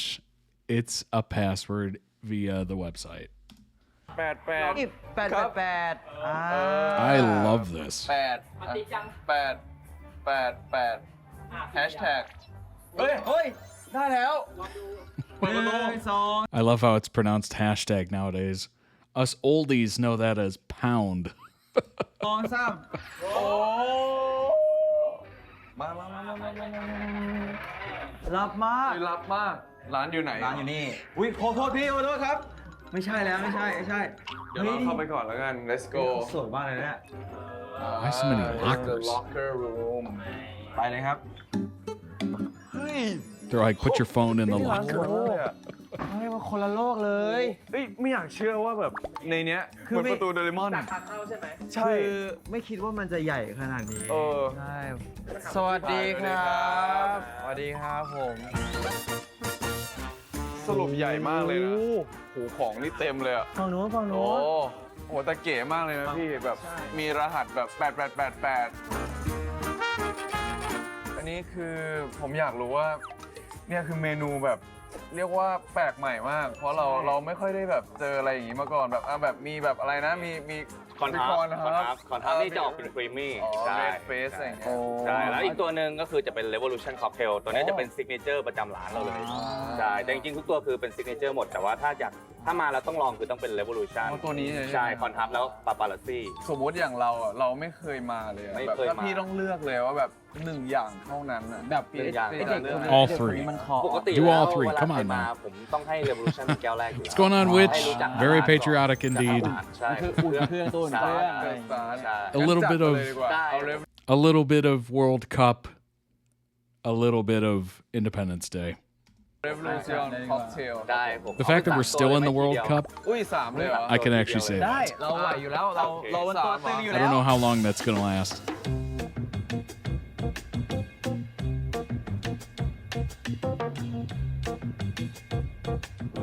ได้แล้วครับผม อันนี้ Revolution Cocktail ใช่ ปกติเวลาเสิร์ฟเราก็จะจุดไฟกับแอปฟินกับตัวชูการ์คิวใช่ เพราะมันเป็นคอนเซปต์ร้าน เพราะร้านเราชอบเล่นกับไฟ เอาแล้ว งั้นเรามาชิมกัน เริ่มจากตัวนี้ก่อนดีกว่า เพราะตัวนี้เป็น ใช่ signature starter โอ้ Revolution อันนี้เราติ๊กเนเจอร์ เมื่อกี้บอกว่าเหมาะกับดัง เพราะว่ามันจะมีแบบเป็นเหมือนหนุ่มขี้เล่นซึ่งลูกเล่นเขามีนะ แบบชูการ์คิวบ์แล้วเขาก็จุดไฟออกมาเป็นแบบลูกเล่นของเขา แต่ระหว่างที่เราดื่มอยู่อะก็คือมันมีรสชาติแล้วใช่ไหมแล้วก็เราก็จะมีกลิ่นเพราะว่าเขาวางสับปะรดไว้ข้างบน แล้วจะแบบมีแบบดื่มไปเรื่อยๆมันจะมีแบบความแอปเปิลด้วย Here's the problem I have with these cocktails. Number one, if it comes in a fancy glass, I just feel like you're gonna overpay for it. And obviously, if you've ever been to any sort of restaurant or bar and you order a cocktail, it is going to be expensive. And it's just like, I don't know. It's like the older I get, the more I'm just like turned off from any sort of mixed drink order.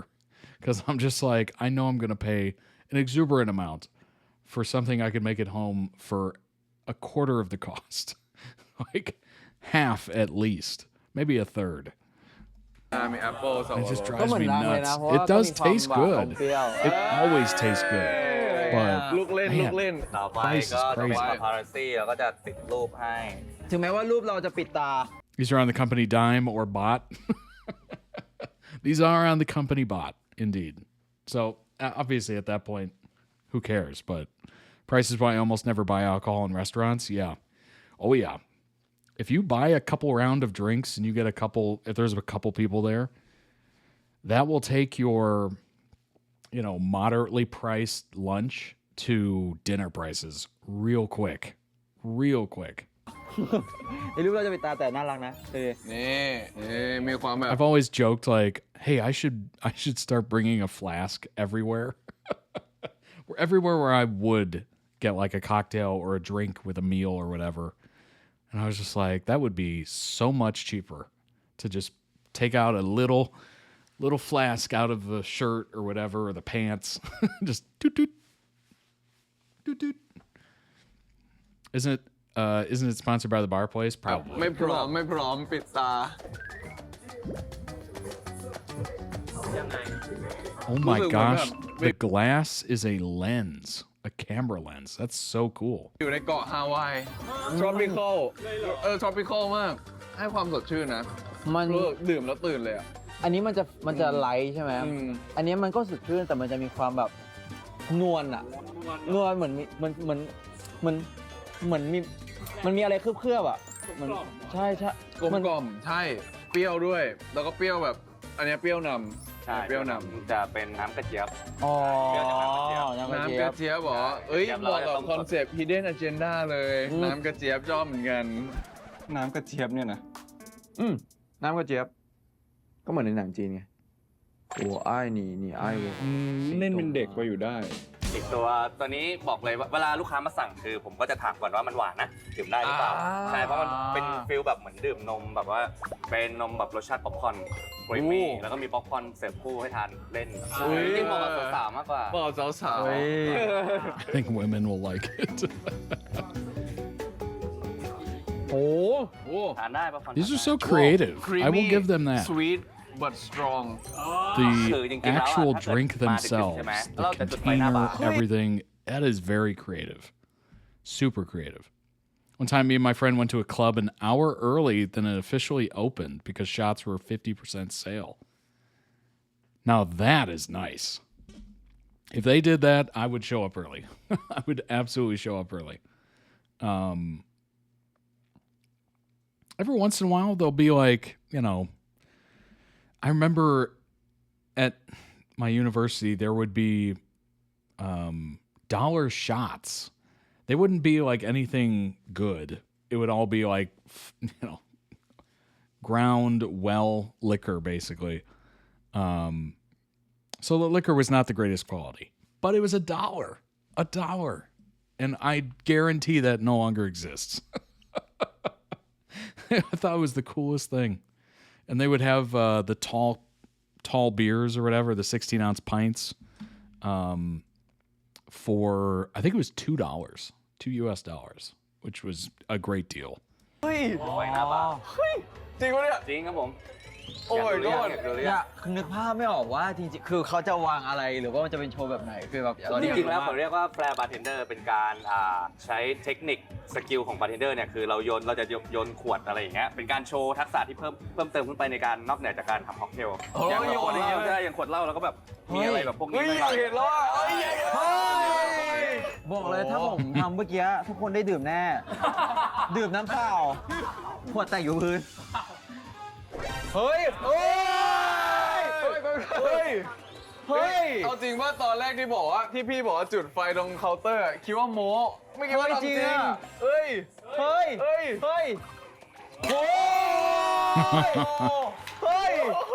โอเค10 ปีจริง10 ปี truly 10 years Dang. Oh my gosh.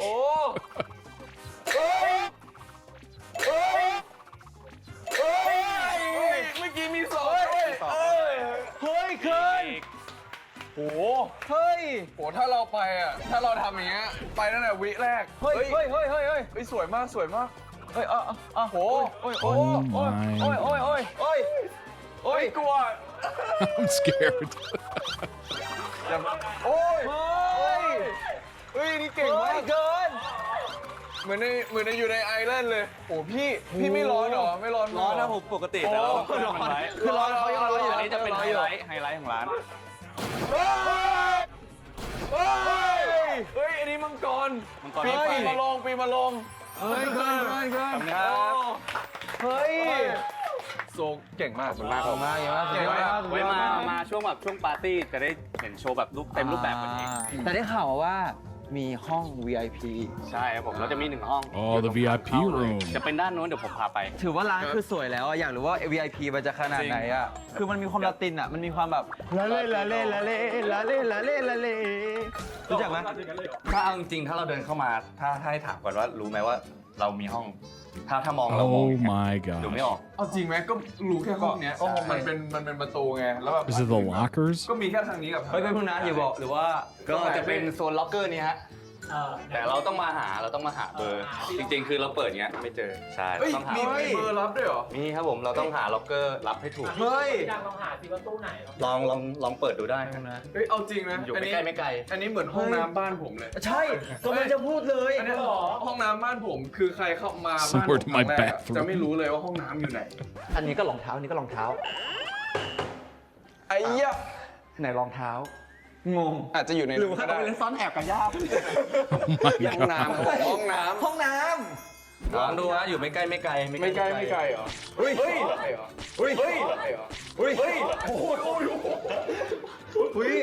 เป็นแวมไพร์แล้วมีอะไรอีกแล้วนี่ก็คือเบอร์18รหัสจะเหมือนเดิมหรือเปล่าขอลอง8ก่อนแล้วกัน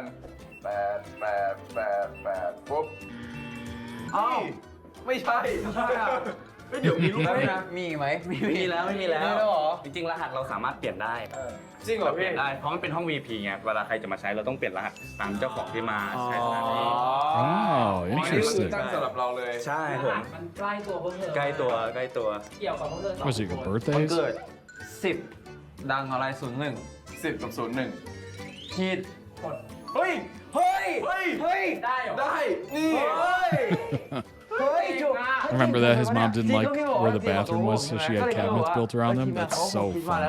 คงไม่ใช่เบอร์รองเท้าแน่นอนเฮ้ย คืออยากจะบอกว่าคือเข้ามาแล้วเนี่ยสิ่งที่ Welcome in, Cat. เตะตาเตะจมูกมากก็คืออาหารอาหารหอมมาก นึกว่ากระจก Oh my gosh, that looks อยากรู้ phenomenal. ว่าห้อง VIP นี้คือเป็นยังไงครับคือแบบ ห้อง VIP มันต้องจองยังไงสมมติว่าแบบเราอยากมาอะไรอย่างเงี้ยส่วนมากใครใช้ จริงๆ ส่วนมากก็เป็นลูกค้าที่เขาอยากได้ความเป็นส่วนตัวนี่แหละมาใช้ใช่จริงๆห้อง VIP เราจะใช้เป็นแพ็กเกจมากกว่าในเรื่องของราคาเป็นแพ็กเกจเปิดตัวแอลกอฮอล์ถ้าเป็นเมนูพิเศษของเราคือเราจะขึ้นชื่อเรื่องทาโก้ก็คือเราก็อยากให้ชิมเป็นตัวบีฟทาโก้เป็นบีฟใช่แล้วก็จะมีชริมทาโก้มี Oh my โคคาโมเล่ด้านนั้นโคคาโมเล่ Those- ก็คือจะเป็น Oh, ใช่ those เป็น are คอนเซ็ปต์ good. แต่จริงๆอันนี้คือยังเป็นเมนูเล็กๆ เรายังมีแบบว่าพิเศษอีกอันนี้คือเบสิกนะเรายังมีถาดใหญ่ อันนี้เล็กเหรอ ใช่นี่ Those are so full. They look great. So many times I've gotten tacos like that, and it's just like a little filling and mostly tortilla. Those look filled. อัน That นี้ถื looks อว่าเล็ก so อันนี้ถือ nice. ว่าน้อย เยอะนะสองคนน่าจะกินหมดทาโก้บอร์ดครับผม ทาโก้บอร์ด ทาโก้บอร์ดจะเป็น Staying awake for the reaction. Now I'm hungry.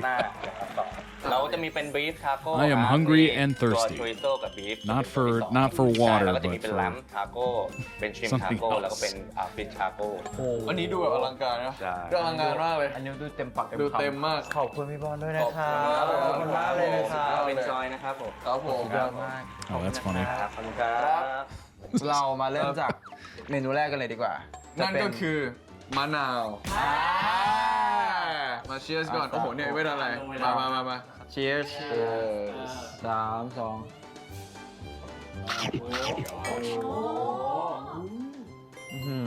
steak tacos.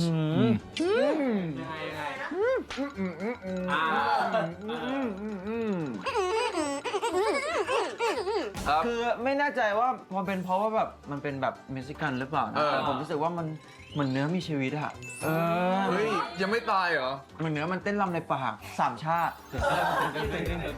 ไม่ใช่แล้วอร่อยมากถ้าแบบเนื้อวากิวมันละลายในปากใช่ป่ะทาโก้นี้ก็เหมือนเต้นในปากก็คือโดดไปนู่นนี่นั่นเลยแล้วแบบเรียกว่าแบบ full of แบบ flavor explosion ก็คือแบบกัดเข้าไปอ่ะ I love how they put the translation เป็น up บีฟ there. ซึ่งบีฟมันจะมีความแบบกลมกล่อมแล้วก็เค็มแล้วก็มีแบบพวกออนเนียนอะไรอย่างเงี้ยรู้สึกว่าแบบทุกอย่างมันลงตัวกันมากเลยอ่ะไม่อยากรู้ว่าอันนี้คืออะไรอ่ะไม่น่าอันนี้คือของอันนี้ปะ อันนี้เอาไว้จิ้มกับทาโก้ครับ ซอสทาโก้ใช่ไหม ขอชิมได้ไหม เดี๋ยวเราลองแบบซอสดีกว่า มา โอ้พอรู้แล้ว คือเราจะตัดสินแบบนั้นไม่ได้เว้ยเธอต้องชิมก่อนนะถึงจะรู้ว่ามันรสชาติเป็นยังไงมาดิ อะไรสีนี้ปะชิลลี่เพสแน่เลย แบบความเผ็ดนิดนึงโอ้ A little spicy. ได้เรื่องเลยโอ้ A little เราพูดตอน spice. เปิดรายการไง Makes everything ว่าคืออยาก nice. กินเผ็ดมากๆแล้วอันนี้ก็คือเผ็ดได้ใจนะกินเข้าไปแล้วแบบตีแบบเผ็ดเกินที่เรารับได้ไปแล้วจนเราไม่รู้สึกแล้ว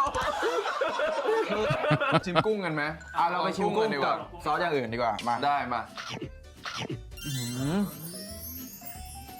มีความสุขมาก Right. คือจะบอกว่า Yeah. ขอบคุณพี่ทีมงาน Makes ที่ sense, พา right? มาอร่อยมาก คืออาทิตย์นี้ทำงานหนักมาก กินอาหารกอง กินแบบไก่กระเทียมทุกวันเลยแต่วันนี้ได้มากินอันนี้ก็คือแบบเหมือน หิ แบ ว บ ใจนะ เหมือน หิวใจ มันคืออันนี้คือเหมือนขึ้นสวรรค์จริงๆอ่ะเราลองซอสอีกอันหนึ่งดีกว่า รู้สึกเผ็ดทุกอันอ่ะออกเค็ม อ๋อไม่ออกเค็ม ๆไหนเราลองเขียวอ่อนดีกว่า อันนี้เค็มกว่า กับ ผ อั ม น ต้อ เนี้ ง ย กินกับคอน ผม ชิป ว่า อ่ะ ใช่หอมมากโอ้โห Nice. จะปิดรายการแล้วยังกินไม่หยุดเลย วันนี้เป็นยังไงบ้าง ตั้งแต่มาเนี่ยก็คือเศร้ามากดรอปตรงถนนแล้วเราก็เข้ามาในร้านนะครับผมเราก็มาดูว่าแบบเอ้ยมันมีแบบตัวเลขเต็มไปหมดเลย Drowning in numbers. ซึ่งตัวเลขเหล่านี้ก็รู้แหละต้องมีรหัสกด แต่ว่าไม่รู้ว่าแบบอันไหนคือรหัส ซึ่งเราก็หานู่นนี่นั่นอ่ะเราก็เจอสแกนปุ๊บสแกนเข้ามาในร้าน ที่เขาทำให้เราดูเป็นพิเศษวันนี้ก็คือโชว์ไฟ แตะปุ๊บไฟลุกทั้งแบบโอ้โหแบบทั้งเคาน์เตอร์เลย ซึ่งแบบเขาหมุนแบบปุ๊บพ่นไฟด้วยเนี่ย ใช่ Dragon Breath ซึ่งจะบอกว่าวันนี้คือเป็น first time แล้วจะบอกว่ามันแบบโหมันช็อกมากมันแบบดีมากๆนะครับผมใครที่อยาก หาประสบการณ์ใหม่ๆในการมาเที่ยวบาร์กับเพื่อนหรือว่ามาคนเดียวก็ได้ถ้าเหงาก็มาคนเดียวได้แต่ถ้ามากับเพื่อนก็จะ enjoy มากๆนะครับผมคิดว่าเป็นร้านลับที่แบบอยากจะแนะนำให้ทุกคนมาจริงๆครับผมแบบมีกิมมิคหลายอย่างเซอร์ไพรส์ซิ่งมากเลยครับเป็นหนึ่งร้านลับเลยนะครับที่เราแบบอยากจะแนะนำทุกคนน่าจะแบบไปตามสะกดตามรอยสะกดรอยตาสะกดรอยตายังไงก็ขอฝากรายการด้วยนะครับผมกับรายการ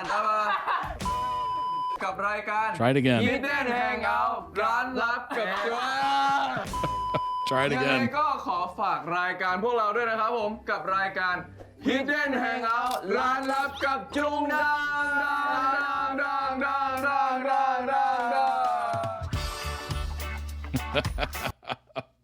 Amazing, amazing, amazing. Oh my gosh. Now I'm hungry. Now I want a cocktail. Like, come on now. That was fun. That looks so cool. I would love to go to a place like that. Love it. Link down below in video description for the original video. Go throw it some much deserved love. Obviously, check out was this GMM TV? Yeah. Check out GMM TV. This will probably be blocked. Just throwing it out there. So if you don't see the video before this on YouTube, it was blocked. I will throw the link to it on the website, toddreacts.com, in the comments and pin it. And that'll be available for members. So go ahead and check it out there if it is cut. All right. Well, at the beginning of that, I was like, this looks amazing. I want to know what more of their cocktails look like. So I looked it up. This is Revolution Bangkok. It is in Bangkok. Obviously, you have the Revolution in that cool little Aztec cup. You have the smoky tiki. You got the Asian colada. You got the Bangkok tonic.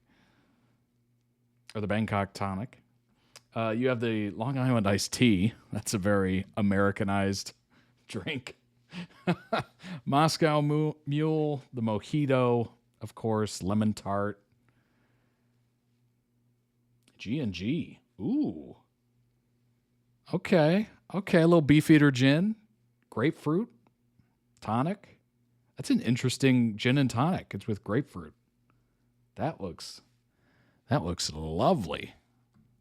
I don't think I've ever... Why haven't I thought to do this? All I've ever done with gin and tonics is I throw a little like lime juice in there. Why don't I throw other flavors in? That doesn't make any... What am I doing? What am I doing with my life? We got the Revo Paloma Pinamosa. Interesting. Oh, it's a pina colada mimosa. Ooh. That sounds great. It's got rum, pina colada cordial, sparkling wine. Interesting. And then the knuckle. What a great little cup. What a fantastic cup. They got great cups. It's phenomenal. Weirdly allergic to juniper, so no gin for me. Oh, no. That's unfortunate. That is unfortunate. Gin and tonic is probably my go-to summer drink, honestly. It's really light. It's refreshing because most of it's water, obviously. And it's a way to drink gin without feeling like you're drinking gin. I don't know. It's kind of an easier way to stomach it. Private parties. And I think, if I'm not mistaken, I think this is the person that was the bartender. Because it says from bartender to managing partner. So, pretty amazing there. Quite the come up. That's awesome.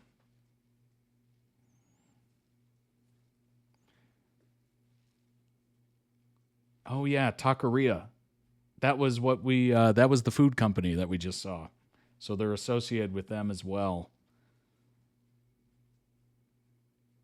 Oh, okay, it's at the Holiday Inn. It's next to the Holiday Inn in Bangkok. Interesting. Got some events coming up.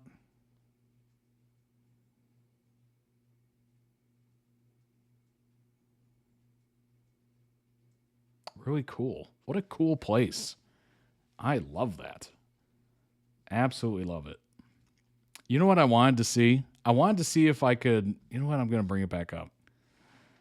I wanted to see if I could do the QR code and see if I could see what the password was tonight. I think that would be kind of interesting. For some reason, I'm just interested. I'm really interested in this place. I don't know. Let's see if we can do it. อันนี้คืออะไร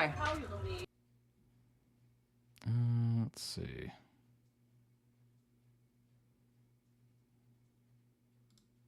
Here we go.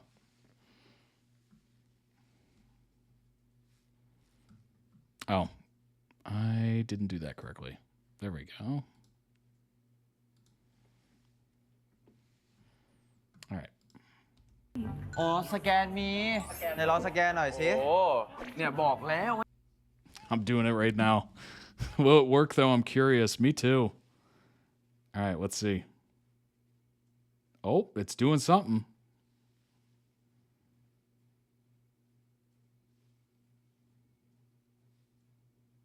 Oh. Oh no. QR has been deleted. It has been deleted. So they put one of those, they can't put one of those new ones out. They can't put a plaque out every night.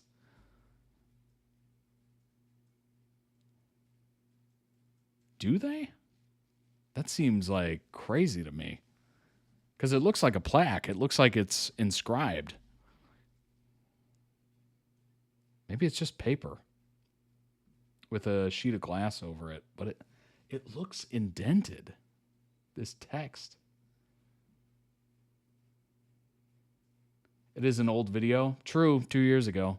Maybe they got rid of that. People thought it was confusing. They could have. They could have. Maybe they got rid of it. Dang.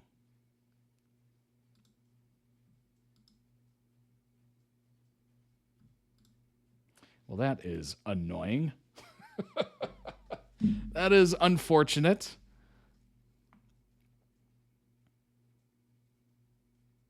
Yeah, doesn't say anything about it on the website. Open daily, 7 p.m. until late. Best cocktail club in Bangkok. What's driving us? Quote, hell is empty, all the devils are here. That's funny. Marketing work, though, it got you interested. It did. It did. I'm thoroughly interested. That place looks amazing. It looks great. And actually, I think they have other locations as well. Or maybe it's just a different name. Yeah, it's just a different business. Okay. All right, moving on. It worked wonders, specifically with JD. It did. It did indeed. All right, let's pull up some information. We got quite a bit to go on, actually. I tried to leave a little last time because I was like, we're going to react to JoongDunk again. We can't read everything. Help Jace out a little bit. So let's go ahead and bring that up.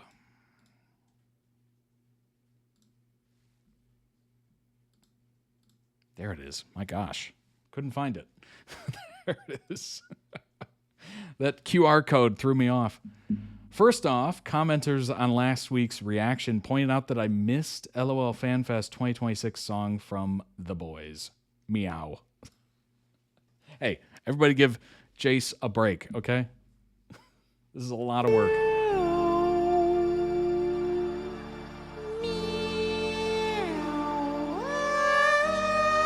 my gosh.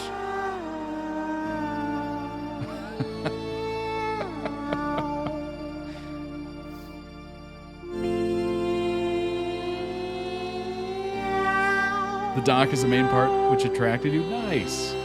That's awesome. Jace puts a lot of hard work into that. Oh my gosh. I love it. I love it. Beautiful. Encore. Encore.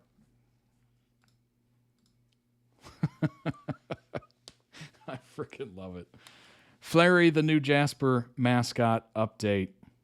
Uh-oh. What do we got? What's happened? Flurry's color is changed to white. Interesting. Honestly, I like it. I like it indeed.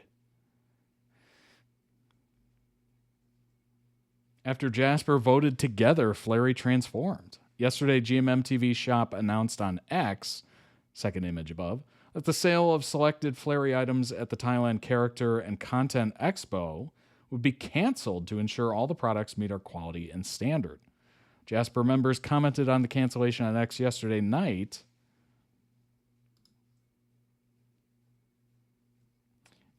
Aho said, or maybe it's not an auspicious color. Santa said, it means Big Bro wants to change the color, right?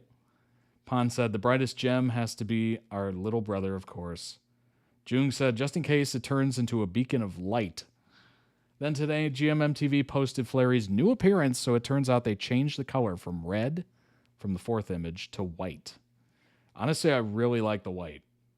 The white, the black, it makes the red really pop. There's the announcement, of course. Obviously them commenting on it. Oh, you know what? Yes. That was a great decision. I love the white color. Oh, yeah. Oh, yes. That looks so much better in my opinion. I don't know why. Joong said bland looking is trending. The cat is so confused right now. Oh my gosh. I really like it because it makes the other colors pop so much.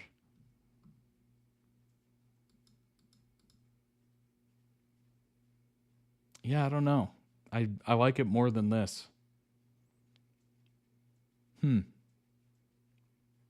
Interesting. Fan joke about why the change. Oh boy.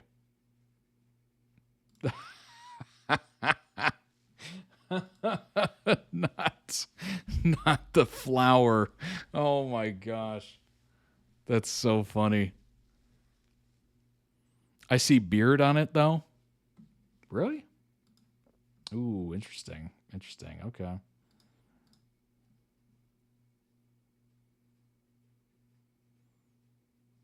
Yeah, I suppose it does look like kind of like a 5 o'clock shadow, doesn't it? Yeah, that looks more like normal, I guess. Yeah, it does kind of look like a beard. Joong wants a mini pig. Remember the teacup pig trend a la Paris Hilton? I do. Yep, that scam. His mom has been trying to explain to him that even a mini pig grows huge. They just aren't as big as the standard farm pigs. Yeah. They're still big, definitely. ไม่มีจริง หมี วันนี้แม่เพิ่งคุยกับเพื่อน เพื่อนแม่ซื้อหมูแพะมา3 ตัว น่ารักเลย เร็ว ขาไปต้องให้รถล้อ6 ล้อมาขน ไม่มีแคะ มันมีตัวเล็กๆจริงๆแม่ นี่ แม่เชื่อดิแม่แบบเชื่อจุง ซื้อมาล้ว แม่เชื่อจุงว่าถ้าแม่เลี้ยงหมูแคะชีวิตแม่จะสุขสบาย นี่อะไรต้องบอกก่อน ซื้อบ้านค่าให้แม่16 ล้านเอง แล้วแม่ให้เลี้ยงหมู Mini pigs don't actually exist. That's a lie. ถ้าซื้อให้ได้เสียงเป็ดด้วย บรอกโคลี่ Oh my gosh.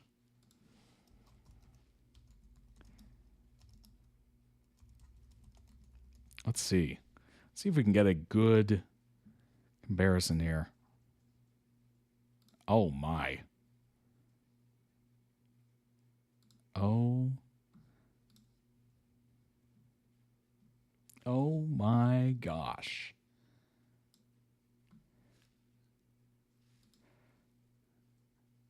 There's the micro mini teacup pig.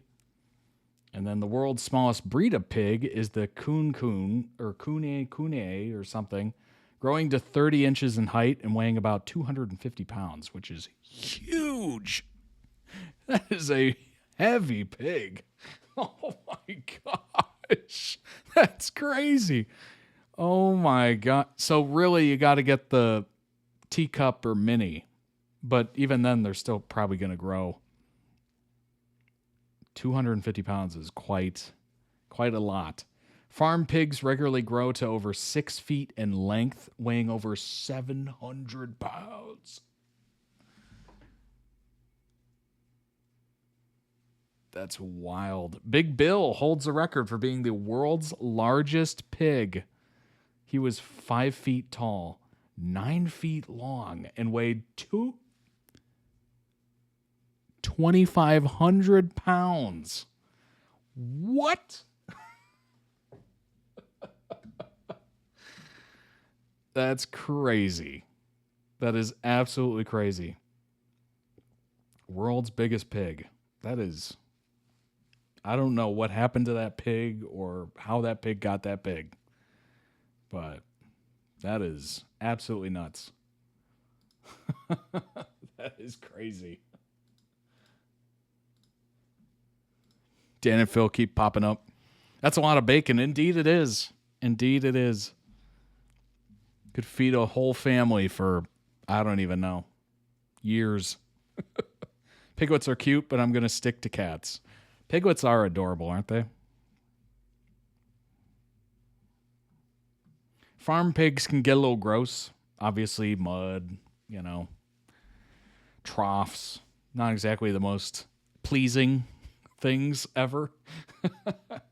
Dunk opened the first Navori kiosk in a shopping mall last week. It opened June 17th. Nice. That would be so cool to see.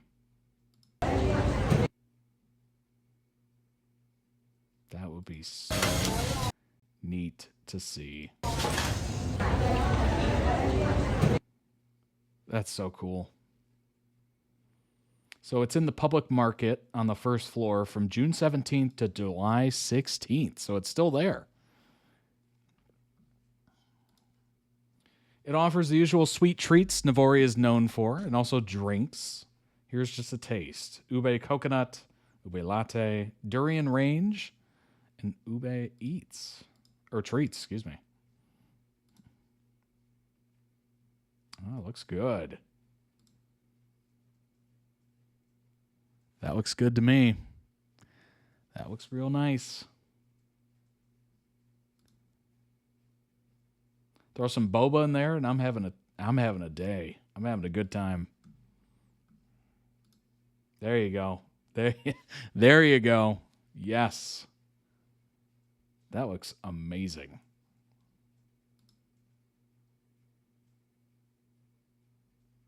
Boy, if you are anywhere near this place, definitely go check it out. The durian range. Oh, boy. Oh, boy. Durian sticky rice, durian almond, durian with salted egg.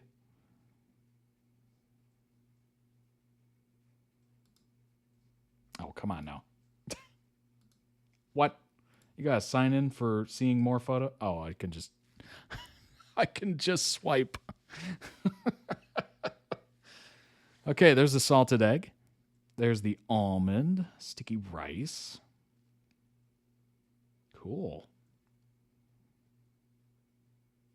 Great photos, too.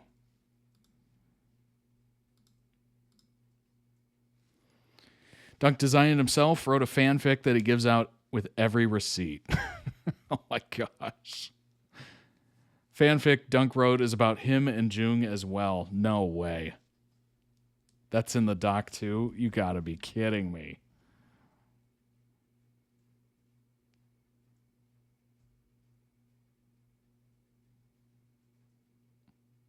Wow. Beautiful. I want one of those drinks so bad. So bad. Gosh. Oh my gosh. I haven't had boba in a minute. I really like the dirty Thai tea. It's phenomenal at this local place that I go to. More info about Navori from BL Chef, a.k.a. Kelly. Has a pop-up for Navori, and he was super proud of it. He designed it himself. It's been like this journey for him. And what you may not know or might already know is if you go there, when you get your receipt, on the receipt is a fan fiction, a story, a BL story that he has written that is on the receipt, and you get chapters every time you get a new receipt. So there are people who keep going back to get the next parts of the story. If you didn't know that, now you do know. And there have been speculations that the main characters are actually JoongDunk, which he did retweet something the other day that hinted to that. Neither here nor there. I have not actually read the story, so I am going to every day give another chapter live reading if you're interested. Now, the person's account is at Call Me Bamnie, Bamnie. These are their translations, so I'm not doing any translations or anything. I'm just doing a live reading from their account of the Navori story, The New Room, Part 1. All right, let's do it. One, let's Part do a 1. live reading right Ding. now.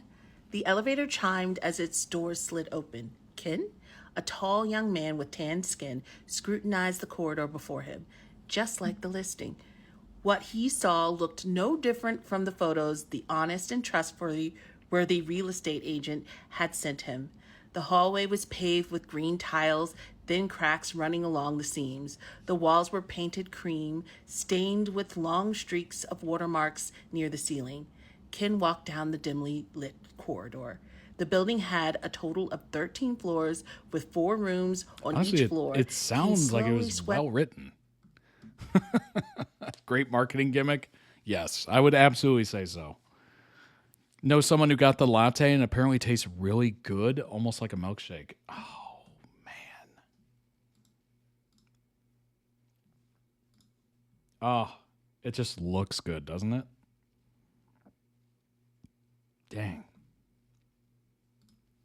It's one of those times where I'm like, why am I not located near this? GMMTV outing happened as well. It's a company retreat, basically taking everyone from artists, behind the scenes crew, office staff, etc. away for the night. I love when I haven't gone away for a retreat, but I've definitely done like a company outing kind of thing. Like we go to like a meal or something like that, kind of like a retreat, I guess, where we just kind of take the day off, go do something fun. Usually kind of nice, although I think all employees would rather just have a bonus. Cash would be acceptable, but if it's not cash, then just throw it in with the pay. I think we would all rather take that, honestly. This year it required 13 large buses to transport everyone. Oh my gosh. Everyone's broken up into teams for events, and this year the theme was horse, because it's the year of the horse, and Joong was a team captain. Joong is affectionately known as Joong CCTV during these getaways because it's well known he'll take and share all the photos. This is a nickname used by fans and GMMTV people. Duncan Ryu showing that Joong has arrived on the bus.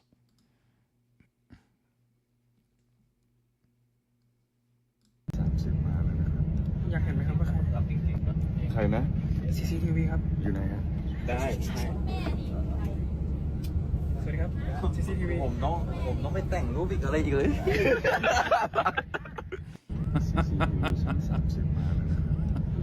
That's funny.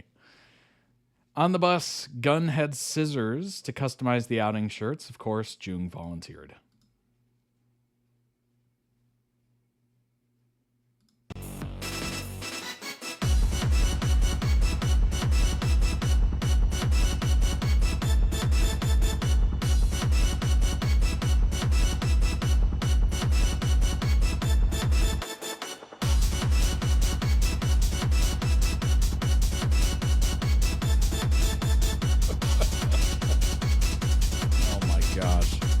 That is very June coded, isn't it?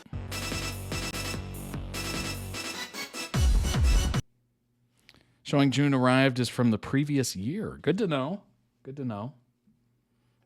Each team dresses up and puts on a performance. Invariably, the costumes and antics are chaotic and under-rehearsed, if at all. Here's Jung singing whilst his team performs.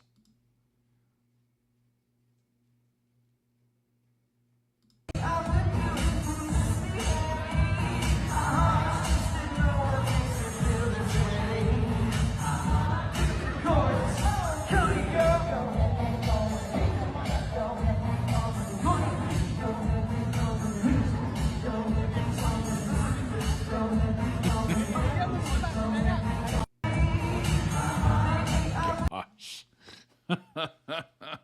That is chaos. That is absolute chaos. Dunk was a complete hermit.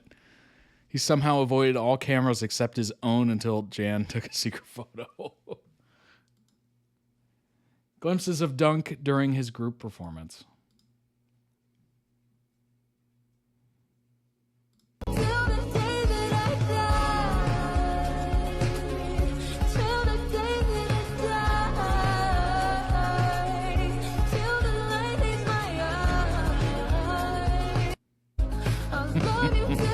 Those are like the worst quality, like really quick photos I've ever seen.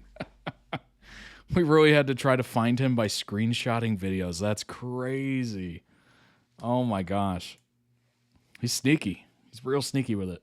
Just remember, these are Thai celebrities. Oh my gosh. No way. Seriously, I have to be logged in to even play the video? What? That is so annoying. What is happening, Dex? Or Twitter, or whatever we call it. That is a celebrity, folks. Oh my gosh. I love it. I love it. They don't take themselves too seriously. They're down to have fun and do whatever. I love it. Dunk seemed to have been laying low a little, as there weren't many pictures that included him. It's possible that since the outing coincided with his opening of the Novori shop, that he was having a more low-key night than others, or perhaps simply because he's well known to be an introvert who isn't much of a partier. Understandable. Understandable. You have to admire his determination of being anti-photographed. Absolutely. Honestly, with the amount of cameras going off at this, that is pretty impressive. Pretty impressive. Jung was everywhere compared. He was all in enjoying. I bet he was, honestly. For the costume party, which was M-themed, Jung came as a character from The Matrix, but we don't know what Dunk was. Dunk was in The Matrix. He was hidden. Jung arriving at the party with Mona Lisa and Michael Jackson. Oh my gosh. That's definitely a Matrix.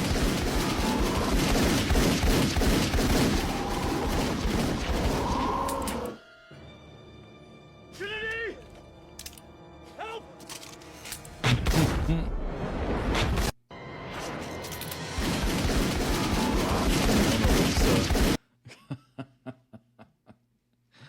Seems like it was quite the party. Oh boy.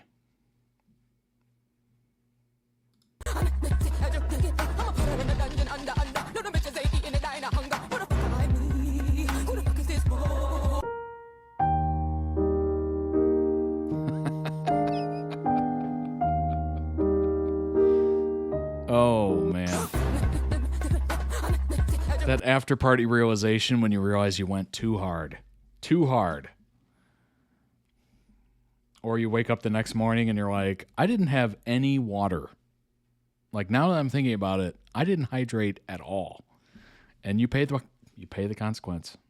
You pay the toll, if you will.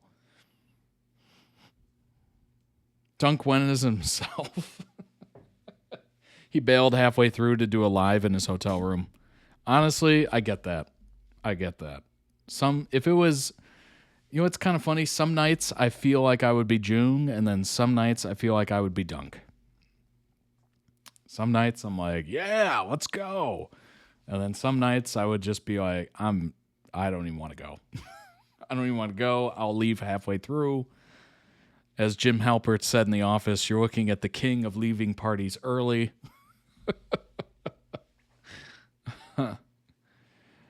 Dunk was Muscles Man wearing the tank top. Oh my gosh. He's wearing pajama pants and a tank top.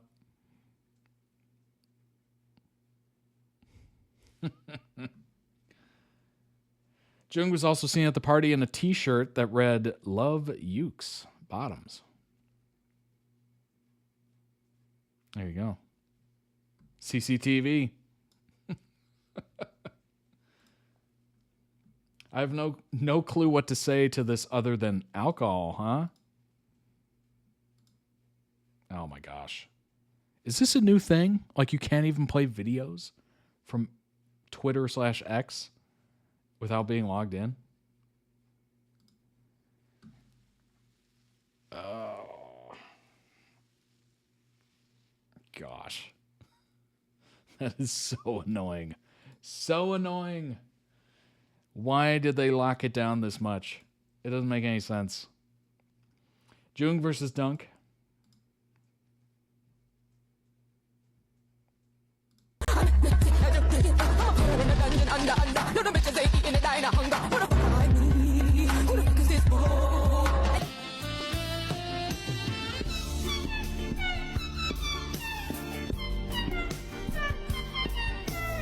You know what's funny? It's all from the same videos too. Like there was literally like nothing of him. That's crazy.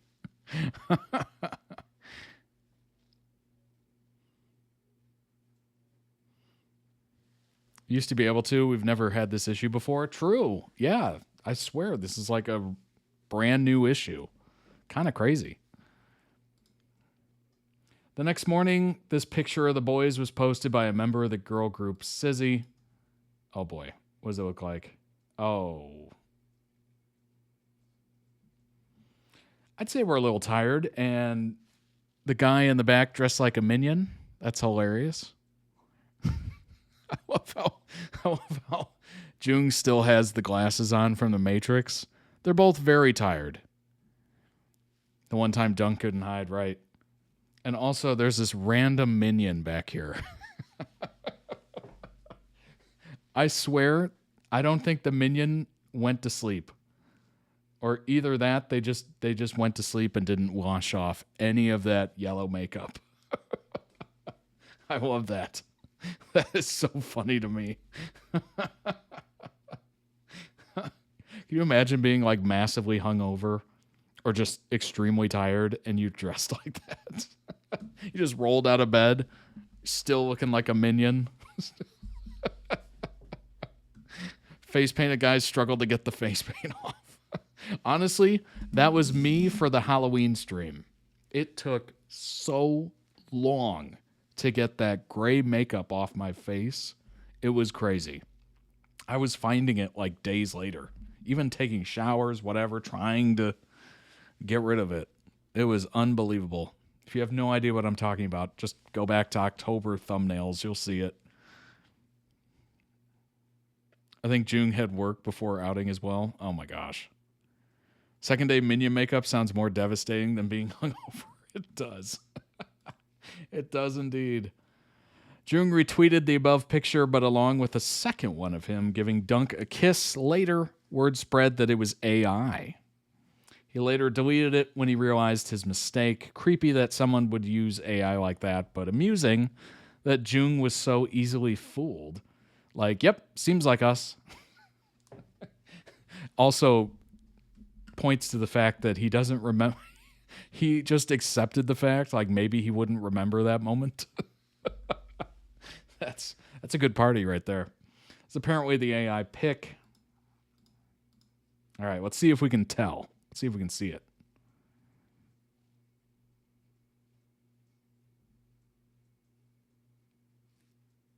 Well, number one, this is definitely kind of a giveaway here. This little like weird aberration above his shirt.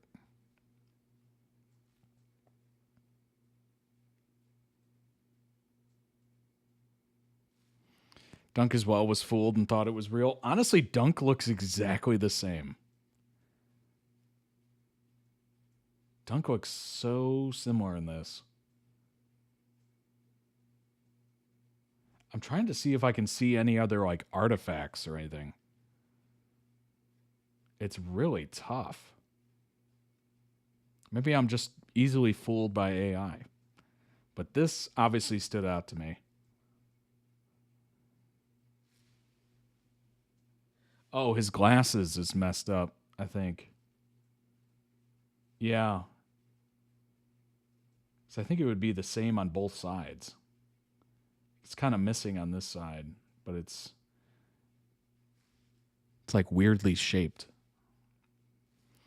Last week you were saying Dunk looked like AI. I did. I did indeed. To be fair, those videos and images, I was just like, that dude doesn't even look real. Dude looks fake in a good way. Though apparently at the Navoria opening, Dunk disagreed and said he didn't think it was AI, so at this point, who knows the truth?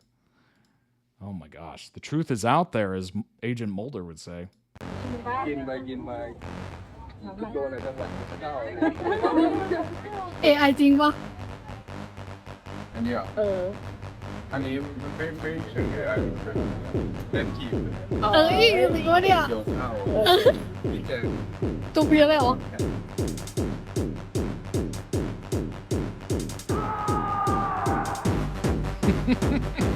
อันนี้กินอย่างเดียว Oh my gosh. The legend grows. The legend grows. Is it? Is it not? Seems like it was. Could be. I think it's AI. Something's weird with Joong's glasses. They don't look the same. Dunk's Insta post from the outing. Actually, you know what? Let me go ahead and look at this real quick. I want to look at that.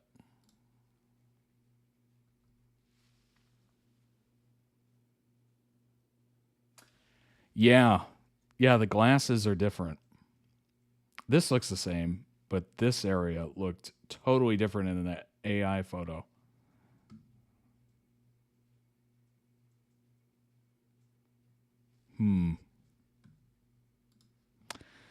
Tough to call. Tough to call. Unfortunately, AI is just going to get better and better, and it's going to be impossible to tell apart.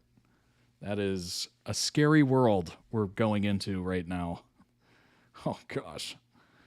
Recently, Dunk posted pics wearing some shorts. Joong has a crash out. Wait a minute. Hold on. Skipped one. Oops. Dunk's Insta post from the outing.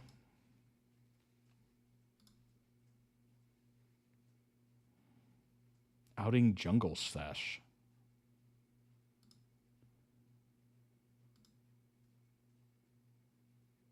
Hitting the heavy bag. Hopefully with gloves.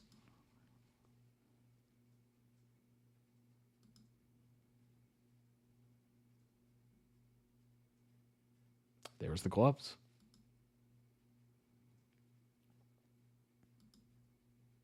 Man, beautiful out there. Beautiful.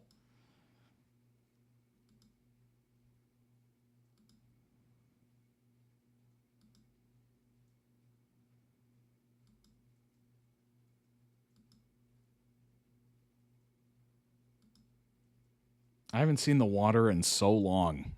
I am longing for water.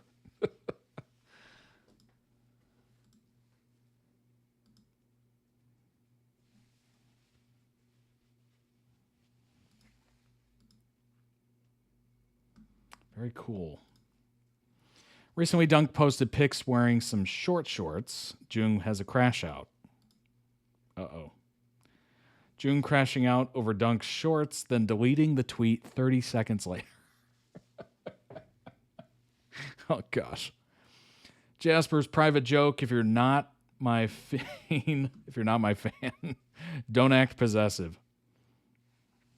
Oh, my gosh. They're still clowning JD. Joong admitting today that Dunk was the one who said, "Don't be jealous if you're not my man." JoongDunk, please never stop teasing each other. Thank you.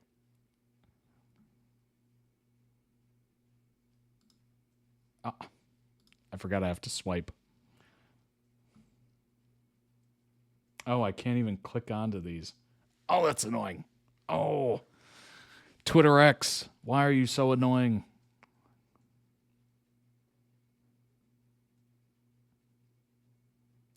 I'm assuming it says, "What the hell are these pants? I'm going to burn them." That's what I'm assuming that says that. I said OMG and it autocorrected to Omega.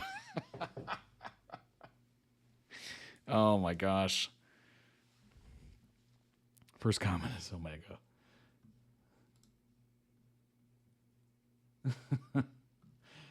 Joong then caused a stir with this post caption. What? I am someone's child, someone's boyfriend, and someone's best friend.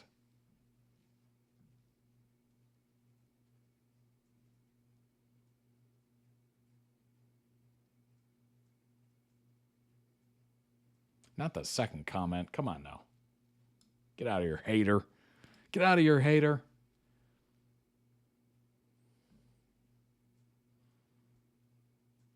That is one long octopi leg.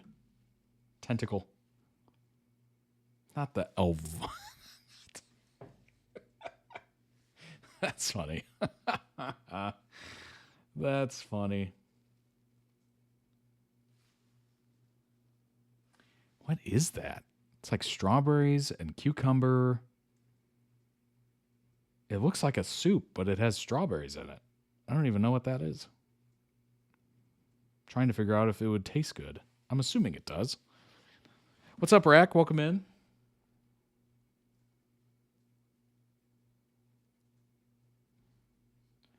Whose boyfriend? Someone's boyfriend. This hurts, but I'm happy for that. Well, okay. I'm sorry to burst your bubble, but you had no chance. No chance. I know that's mean, that's harsh. I shouldn't say it. I shouldn't. But let's live in reality. Who's best friend? We know the boyfriend part.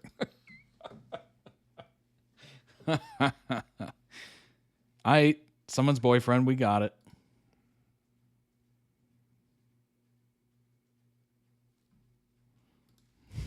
Reality hurts. Indeed it does. Indeed it does. You know? It's tough when you have a celebrity crush because you're just, you know, just mortified that they'll find anybody and they'll post them. And then they do, and you're like, oh man, but did you really have a chance? I know, it hurts. Joong at a recent event reassuring fans that he's okay after all the online harassment. To anyone who's worried that I might not be okay anymore or I'm unhappy deep inside because of everything that's happened, what I want to tell everyone is that eternal factors such as people criticizing me on social media or other things like that, even though they do affect me but don't impact me nearly as much as the people closest to me. That's why the people around me, like everyone who's here today, are much more important. In other words, my fans are more important than those things, so I don't want anyone to worry about me at all, because I'm very strong. Nothing you can do to bring me down, except an elevator. Great way to end that. Great way. I am so mad at this. Come on now. Joong's mom shared this story about her son, translated on Twitter. Leading actor just called me a moment ago to complain. He was driving to, I'm not even going to attempt to say that, but took the wrong route. When he tried to make a U-turn, he ran into a police checkpoint. Officers wouldn't let him turn around and told him to keep driving for another 70 kilometers before there would be a place where he could make a U-turn. He said that's basically like telling someone to drive all the way to Pattaya before coming back. So May asked him, do you have enough gas? He replied, almost not. Joong said, I just filled up half a tank. Then May asked, why only half a tank? And he said, I asked for a full tank, but they only filled it halfway. Cue screaming laughter. This is just another day in the life of a 25-year-old guy, and if filming finishes late tonight, he'll have to drive all the way back home, too, because he's too scared to stay in a hotel anymore. He's afraid of ghosts. Oh, my gosh. Oh, no. That is brutal. Maya's mom and Ty, got it. Got it. Appreciate it. The gray kitten in the photo of Joong's mom's story is a recent addition to the family called Erin. Joong has shared that the name was a choice of his little sister, and he caved.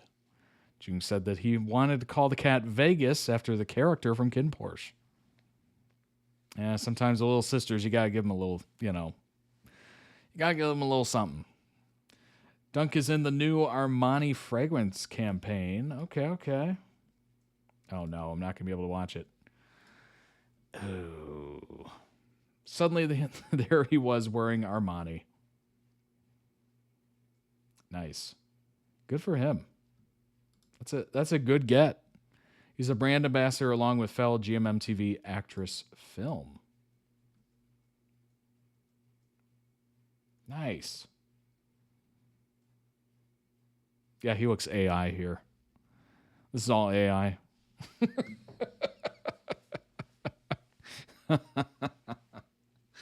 Oh my gosh. Giorgio Armani. It's a good brand to be an ambassador for. Regarding filming their next show. Start for how survive my CEO. I'm not sure. I'm seriously not sure. คือผมไม่ชัวร์เลยแต่ว่าผมว่าน่าจะหลังจากที่ผมปิดกล้องนี้ประมาณ1 เดือนแล้วก็อีก2 เดือนน่าจะเริ่มแล้วใช่ผมยังแบบไม่รู้เลยว่าเรื่องมันเป็นยังไงหรือว่าคาแรคเตอร์เป็นยังไงแต่ผมเห็นคนใน Twitter เขาคุยกันอะไรอย่างเงี้ยแบบคุยกันเล่นๆตามภาษาแบบชาว Twitter I've lost the resource now that they post on Twitter a lot. Yeah, that's unfortunate. พร้อมแล้วกับพวกอะไรวะโพหมาแก่โอ้โหผมเป็นหมาเด็กมาทั้งปีผมเป็นหมาเด็กมาตั้งแต่เด็ก20 The puppy boyfriend vibe ผม25ใช่ไหมผมรู้สึกว่าผมยังไม่พร้อมที่จะเป็นโพหมาแก่เท่าไหร่ ผมไม่พร้อมเลยจริงๆคือยังไม่เริ่มถ่ายเลยผมโดนด่าแล้วอะคือไม่ใช่ผมโดนด่าหรอกตัวละครน่ะโดนด่าละมันคือแบบไอ้พัดลมโดนด่าละ What about Joong's like, hey, I'm 25 years old. Let's not age me up, okay? Please. Please don't. Some BTS of Dunk filming his cooking TikToks in the family kitchen. This would be interesting. Oh, there's that flower. Beats a Jet2 holiday. And right now, you can save £50 per person. That's £200 off for a family of 4. We've got millions of free child place holidays. Nothing beats a Jet. Oh, gosh. I always think of that when you see those videos on TikTok or Instagram Reels or whatever, where it's just a mess. You know it's a mess. They're doing it for views or the effect. And you're just like, I wish I could be there just a second after they hit stop recording. Just a second as they kind of like take an assessment of the mess afterwards. I wish we could get just a glimpse of that. Just a little glimpse where they just go, like, was it worth it? Hopefully, because they don't know. They haven't put it out yet. They just filmed it, right? Not edited it, nothing. Oh, gosh. Oh, my gosh. All right. We will leave a little bit of that for the next go-around. Dunk made a comment to his sister's photo on the flower. He said it was chef style and the kitchen is for dancing. I like it. Jace, not you editing the doc as we're live. I'm dead. All right. We'll save some for the next. That way it's a little less to do, hopefully. It's unfortunate with the X videos or Twitter videos blocked completely unless you're logged in. That's annoying. Oh my gosh. All right. I saw a typo. I appreciate you correcting it. All right, let's move on to the final video of the day. It is literally just 17 minutes of Dan and Phil jump scares. I love how the title is so natural. It's like I could just flow right into it. That's so funny. 17 minutes of Dan and Phil jump scares. Here we go. Jump scare warning. The entire video is the description.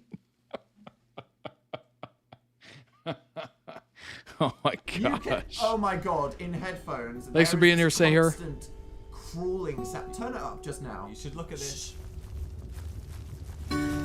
Ah! There's sounds of legs everywhere! Oh gosh. This is horrifying! It's like 5 in the morning. Oh my gosh. Thanks for staying up. You're not dead! I appreciate it. That was just him spooking you! See, this scares me. ATM on wheels. That does scare me! I knew danger! Danger! You Danger alert. predicted it and it still scared me. I like this moose statue. Or is it a rabbit? That's a jackalope. It's a rabbit moose. Oh yes, I got you. Okay, so that's the spook bar down there. Wait, can I just like do it again? How quickly can I spook you? Although your weight just before you did it kind of gave it away slightly. Oh, did it? Yeah. Shit. You were just like, wait. Guys. Wait, jump scare. Dan, king of sneaky spooks. 9. Oh, second floor. We've got to do the whole building. That's the point. Oh, my god. My. Oh, that genuinely scared me then. Pig. What the fuck was that? No. Stairway to Hell is not open. Okay. If that head spins around. Uh-oh. Oh. Not the frame drop. Listen, I'm going to need you to trust me. No. Okay, well now I'm on Poppy's side. Frickin' Bendy Wendy grabbed Bendy her. Wendy. Wait. Need you to trust me. No. Oh, that's terrifying. Okay, well now I'm on Poppy's side. Frickin' Bendy Wendy grabbed her. Bendy Wendy just yanked her down the pit. God. So I'm gonna do the old Dan's not. Oh. I forgot. I'm distracting with the info window behind. There we go. Let's go ahead and make that full screen. How about that? We don't have closed captioning for this one. Oh my gosh. All right, full screen. All right. I can understand Dan and Phil just fine. We'll go back a little bit.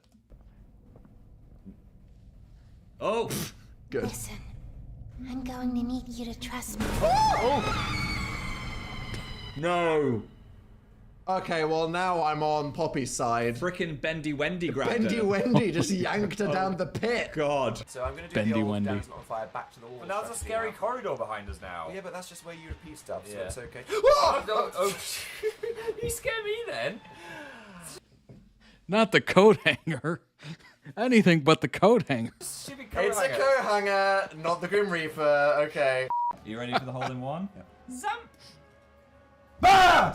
Oh, there we go. That was so loud. Oh my. Oh dear. Oh. Okay. Oh Bloody my hell. God. Do you feel like I'm just dead inside? I'm just dead inside. That scared me more than my jump scare. How do you not jump? That hole ruined me. That was ridiculous. My hole is ruined. But for real, how have you got nerves of steel? I was just so emotionally distraught by my own golf flopping that there was nothing left. Oh. Okay. Even Wait, so Stevens. someone just knocked at the door. No, they didn't. No, they did. Did you not hear it? No. There's someone at the door. Oh, there! I was gonna use that as...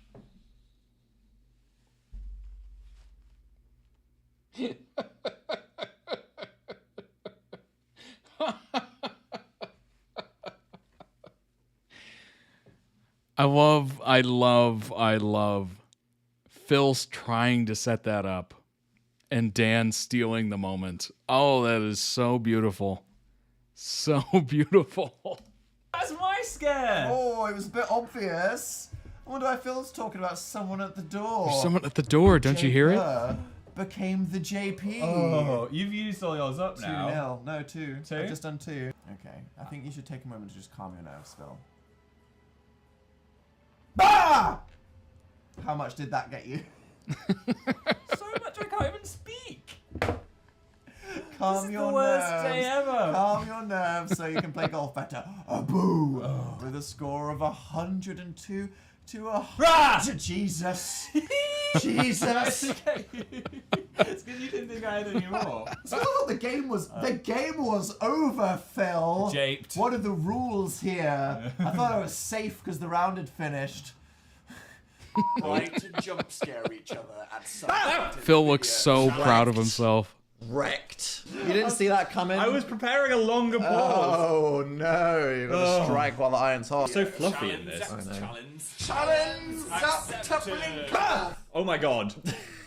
I'm gonna call the ambulance. Oh my god. There's the jump scare. That was worth it. You did a long game. I took you out. Oh, forgot about that, didn't you? That was scary. Scoop it in. Scoop it in. Scoop it in. Done. Well, that's your fault! That's your fault! I said tiny. Scoop it in! Shut up! I said tiny. Shut your Scoop scoop it in. I don't like that charges. That makes me feel like we will... Oh my god. You were talking about the thing. That was you. Right, just go. Okay. Right, just go upstairs. We've only got a few more floors to go. Oh my god. I made a claw. I've gone into rigor mortis. Keep your hands to yourself. Stay in your bubble. Oh my god, I'm sweating. Oh God. I'm sweating. That game looks horrific. Not funny. List of things that mean it's okay to murder someone literally. No, it was so funny. Oh God. Not the black and white. Oh wow. Foul! Sorry. Foul! I'm sorry. It really scared me. I think. Oh, it's one of those games you have to keep like quiet. Oh my gosh, I would not do well. I would not do well if I'm playing like a horror game. I have to talk through it. I have to talk through it, or I am just going to be jumpy, more jumpy than usual. I might have just done a little wee. I've done something to my nose app. It's about to scare. Yeah. Oh, you just saw my brain have a visceral fight or flight reaction. You left your body. Did I forget you? You went boo. Right. Oh!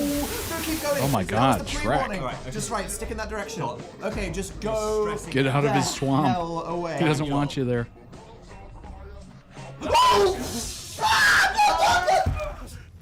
Hey now, you're a rock star. That's it. I can't do it anymore. You are scarier than frickin' Shrek. I pulled your hand off the mouse. Why did you pull my hand off the mouse? We were like, is this All-Star? World's on fire, how about...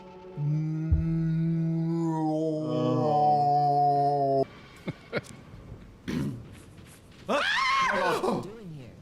Who are you? Oh my God. Terrifying. That's the look of a monster right there. I'm not ready for this. This game. Oh, your screams are scaring me more than the frickin' game. Why are you so loud? I'm a golfer.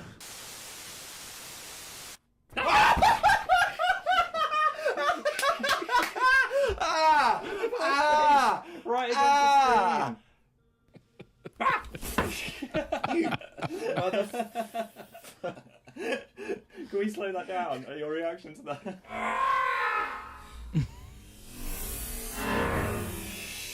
He was in fight mode. Dan went straight to Does fight. Gregory not have a guardian? Motherfuck! Oh my god. Off!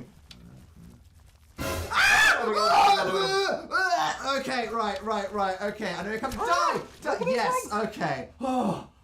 That scared me, and I'm not even playing it. Oh, little loading. I used to have a VR mask. I absolutely hated. I downloaded a horror game because I'm like, this could be kind of crazy. This could be kind of interesting. It was terrifying. Terrifying. I deleted it instantly. It's like, I don't want anything to do with horror VR games ever. Like, they are just computer games, console games, horror games. I mean, they're pretty bad, but oh my gosh, VR horror games are crazy real. It's terrible because you can't look away. Like with a computer monitor or whatever screen, you can just go. But in VR, you literally cannot escape it unless you just throw them off your face. Dan is horribly afraid of spiders, so Phil made him fight spiders in VR naturally. Oh, that's brutal. I would be dizzy and scared. Yeah, I noticed after a while, if I was gaming for like 45 to an hour, I would start to get a little woozy. But I was okay up until then. But yeah, horror games are horrific. Truly bad. Truly bad. You cannot run. You cannot escape. The only thing you can do is just close your eyes, but you're still hearing what's going on like in your ear. Twinge. All the good things happen when that happens. Oh god, it's covered in blood. Ah! Oh my god. Uh-oh. Playmate. No. Isn't this exciting? Oh my god. Drop her. Oh no. Oh. Oh, I know Dan didn't like that. Are you kidding? Skeet. Try and open the door. Last time following that is what made the spooky I things know. happen. Ah! Oh, fuck, the phone, pause. Anti-social golfing with Dan. That was a good shot. Phil. Oh my god. Wait, rotation! I've already dropped my bag. Oh my god, it's between me and him. Oh my god. Right, I got the golf club. That literally terrified me. It's like the bin room. I got the golf club. This is exactly like our Manchester apartment. We'll just go in there and be like, why is this hell? YouTuber I like fainted briefly during a live whilst playing a horror game. His needle phobia was triggered badly. Oh my gosh. Oh, see, I can never play horror games live ever because I don't know if I have a phobia like that. That would be traumatic. Plus, obviously, the audience would be like, what's happening? Is he okay? What's going on? You know, like, that would be terrifying. He did not keep playing that one, I bet. That's a live and learn kind of moment. Hell. Oh! Cool. Dude. I'm getting out the fucking wrench. I'm gonna wrench you. Nope. Nope. Oh, no. Oh, okay. All right.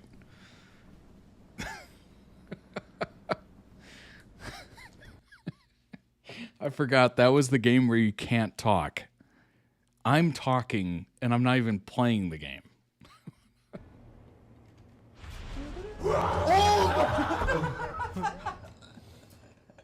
That was a good one. I pressed space because I felt you behind. The thing is with this is...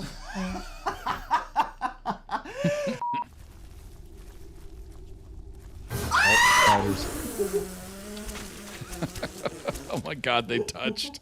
They touched. You need to keep going. Oh, is this amusing to you? Yeah. Oh! Run! Oh, run. Just go back. Get through. Oh gosh. Oh! Okay. How are you meant to dodge that? Just go down. Just keep going down. Jump. Oh, shoot. Oh, okay. Oh, okay. They're touching. Just follow those crayons. They're slapping each other. I'm not turning around. No. I'm not turning Playfully. around. A little hatch there. Wait. There. Down there. Oh gosh. You mother... little crawly hole right at the last second. Right. What the fuck is that?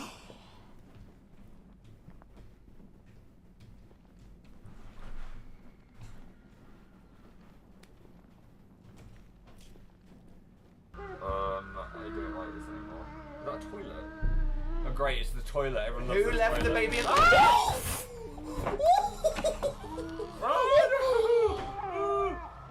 It's like, excuse me, I'm trying to poop. Why are you trying to look in the door? Did you not see the face? No. You didn't see the lady's face No. that looked like the freaking Grudge? No, I just saw an arm. You need the bag though. Oh my god, oh my god, oh my god, oh my god, oh my god, oh my god.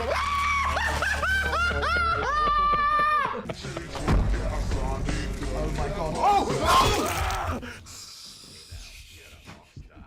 All right, the Shrek one isn't super scary. It's a little bit in the dark, but Why are you lifting your leg in the air? this game looks terrifying. Yeah. Oh my god. Right, spin, I'm there's more. spinning. It's called what? Poppy's Playhouse or something? Oh my gosh. Right, we need to turn up the brightness. I can't see them. What the frick? Poppy's Playtime? Oh my god. Yeah, You've I gotta be could fucking never joking play me. this. Behind you, behind you. Oh my fucking never. god! What the fuck? How are you meant to do it? What the fuck?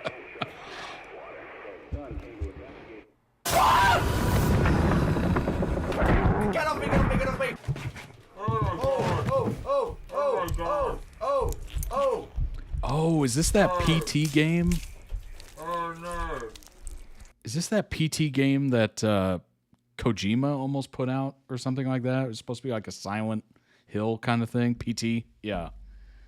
Oh my gosh. I can't remember who I watched play this. It was either Jacksepticeye or Markiplier, and it was brutally terrifying. I don't think they ever made it, did they? It was just kind of a playable demo. That was horrible. Blue Tack Man. Oh my god. Whoa! No. Whoa! Get in the, can we, Whoa! let's not go towards that door. Whoa! That is not getting a flyer. I'm not forgetting that hand in the elevator. Oh. It's a horrifying game, and yeah, it was meant to be a trailer for the upcoming Silent has Hills never game. moved The that actual game fast. never got made. And for that matter, neither has a caterpillar. No. Get ready, stop. Honestly, that was one of those where I think the trailer might have been better than the game. Like, it was so rudimentary and simple, but it was gradually terrifying. Like, they nailed that. Like, it is just kind of a weird experience. That is... Oh, you can swing. Oh. Okay. Don't take too long. That's gonna be it. That's it. That's ruined it. Oh my god. Oh, okay. Okay. Oh no. Well, we went in hard and Yeah. we got the dog. What can I say? I've got. Oh my god. Oh my god. Oh my god. Ah, sorry. Dan. Hello. Oh. I'm gonna start punching. No, I don't wanna go in the soliciting, pipe. please. No soliciting. I mean, there's only so much that can fit in a pipe, and I don't think a We don't want animatronic what you're can, selling. So we might be safe. God. Christ. Why would you say that? You made that happen. You made that happen. I believe. Oh.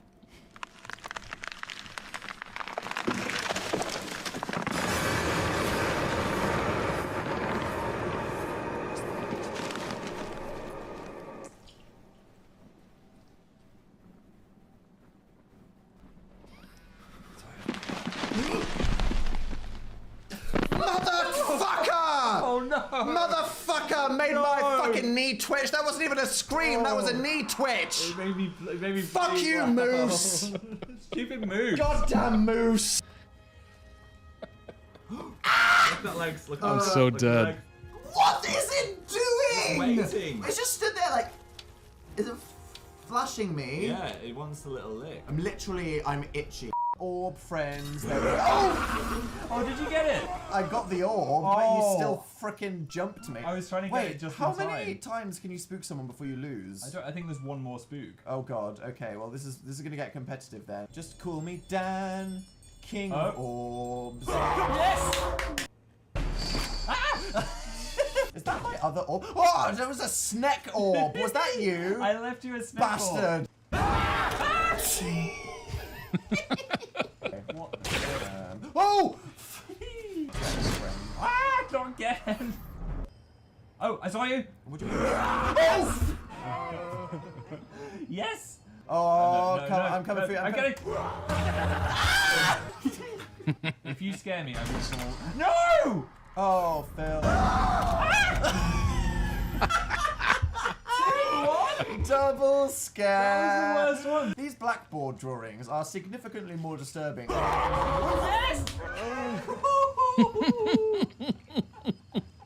I saw you talking about the blackboards.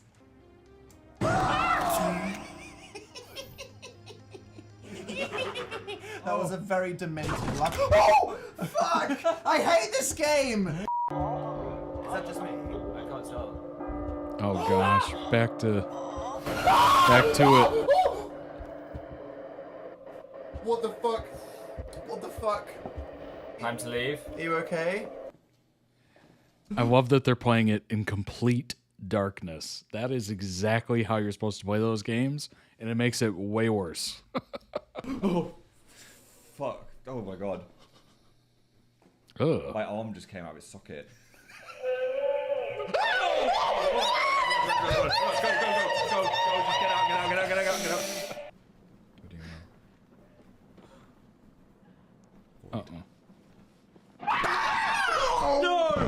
No! Ow! Oh my god! This game is evil! My Pinching shoulder, that was like a nerves. full body visceral freak Oh, out. we were doing so well, Dan. Go forward and left, and then stick to the water, and then run, just run, run! Oh god! Mother of frickin' heck!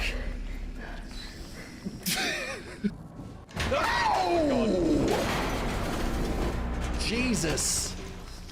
Why have we got it so loud? This is just like childhood responsibility simulator. Hey Dan, what's it like talking about celebrity? Oh my god! No! Chica? Life of my life. Help me, you stupid fuck! Oh, he's falling I off. won't do it! Get off! Oh my god, I have no. That's what we get for not concentrating on the game. I'm scared. I mean, really, how much would it cost them to invest in a good camera these days? Like, what, webcam's like £5? I mean, What did really, that say? Concentrating on the game. Now the clip you've all been waiting for. Oh, Five Nights at Freddy's. How much would it cost them to invest in a good camera these days? Like, what, webcam's like £5? Oh my god! Are you okay? I'm fine. Oh god, I spilled coffee. Wait. No. I spilled coffee. I'm fine. I'm fine. Wait, the shame. What have you done? I blame you entirely, Phil. You are obviously an inferior security guard. Oh my god. I really wanted to survive 5 nights. I wanted to survive. That's so awesome. Oh my gosh. Wait, Dan and Phil hard launched? Fan is real? No. Come on. Absolutely not. Wait a minute. Are you seeing the thumbnail of this second one here? Dan and Phil jump scares part 2. It's Sister Daniel.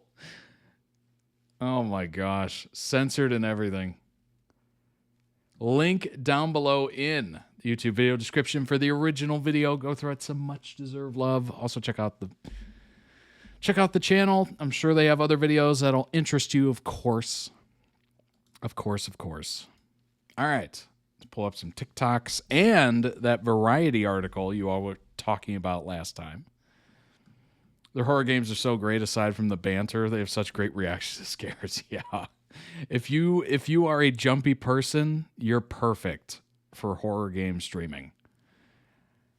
That being said, it is not something I will ever ever do. I cannot be out here doing that. I can't. Maybe if we reach a certain subscriber goal or something like that, we'll do it. But nah. Oh gosh. I can't handle it. Horror games are like the worst. The absolute worst. All right. Here we go. Here's that hard launch video that was in the background for the longest time. We fucking love a little game. Yeah. And it's kind of like we're like fucking mums or something. But we love a puzzle. I love a puzzle. It keeps us going. We do a morning Wordle. We do the Wordle every morning. It's the first thing that we do. And then in the afternoon, we do the New York Times mini crossword. A mini crossword. And then, we don't have LinkedIn, but we've made accounts. We have friends that have LinkedIn. Yeah. And one day, one of our friends was like, You've got to "Guys, play this game. You've got to play the fucking games on LinkedIn." And I went, "What are you talking about?" And I was like, "Shut the fuck up." And you know what? I checked out the games on LinkedIn. They are hot This shit. is peak fucking life. Really? Yeah. Morning Wordle. We fucking love a little game. Yeah. And it's kind of like we're like fucking mums. It's almost like they had a gaming channel. Kind of crazy, right? They love a game. They love a little game. See how the houseplants are faring? They are dead as fuck. Hi Dan, have you checked in with Phil to see how the houseplants are faring? They are dead as fuck. Honestly. No, I'm not even joking, right? I was away on tour for like a week before I got to come home back to London for the first time. And we have a few small potted plants in these little glass terrariums. I don't know if you've seen them, that you have to water quite regularly. I came back and saw that a couple of them were looking a bit crispy. And I just said, well, I don't want to be that guy, but Phil, can I ask, did you remember to water anyone? Oh, I knew there was something that I forgot to do. One job. Next time I come back, they're going to be dead as fuck, okay? Hi, Dan, have you checked in with Phil to see how the houseplants are faring? They are dead as fuck, honestly. Oh, my gosh. Oh, gosh. I love that video, seeing that, too. Already had the Variety article listed for today, then saw everyone talking about it last stream. That's awesome. That's great. I love that. All right, this was posted a couple days ago on Variety. The famous article, I guess. Dan and Phil going back on tour after finally revealing their relationship. We just want to go on stage and be completely ourselves. Last fall, Dan Howell and Phil Lester broke the internets in a 46-minute video titled, "Are Dan and Phil in a Relationship? The Truth," which, of course, everybody thought was clickbait. Yet again. Turned out to not be. The OG British YouTubers finally revealed after 16 years of speculation, and I would dare say on behalf of some people, a bit of privacy invasion, I would assume, that they're a couple and have been since they started making videos together in 2009. The news made headlines around the world and delighted their 3 million fans, many of whom had shipped fan for over a decade. Feels so different to have hard launched and be open about this, Dan Howell says, over Zoom. Sitting beside Lester in the London home they share. That's not surprising. Living with this secret, having this wall up between ourselves and the audience and feeling like there's something to be afraid of has just felt like this barrier the whole time. There were several fears around going public with the relationship, including the fact that the duo, who made a name for themselves with videos featuring their comedic banter, of course, gaming escapades, didn't want to limit themselves to couples content. But as the years went on, they realized how much keeping the secret was limiting them. They were hesitant to have romantic dates in public, had to alter stories they told on their channels, could barely do press for their burgeoning careers. Quote, "Me and Phil used to be terrified of interviews," Dan Howell admits. Oh my gosh. Even doing this, I would have been like, oh no, what if they ask about it? What am I going to say? Lester interjects.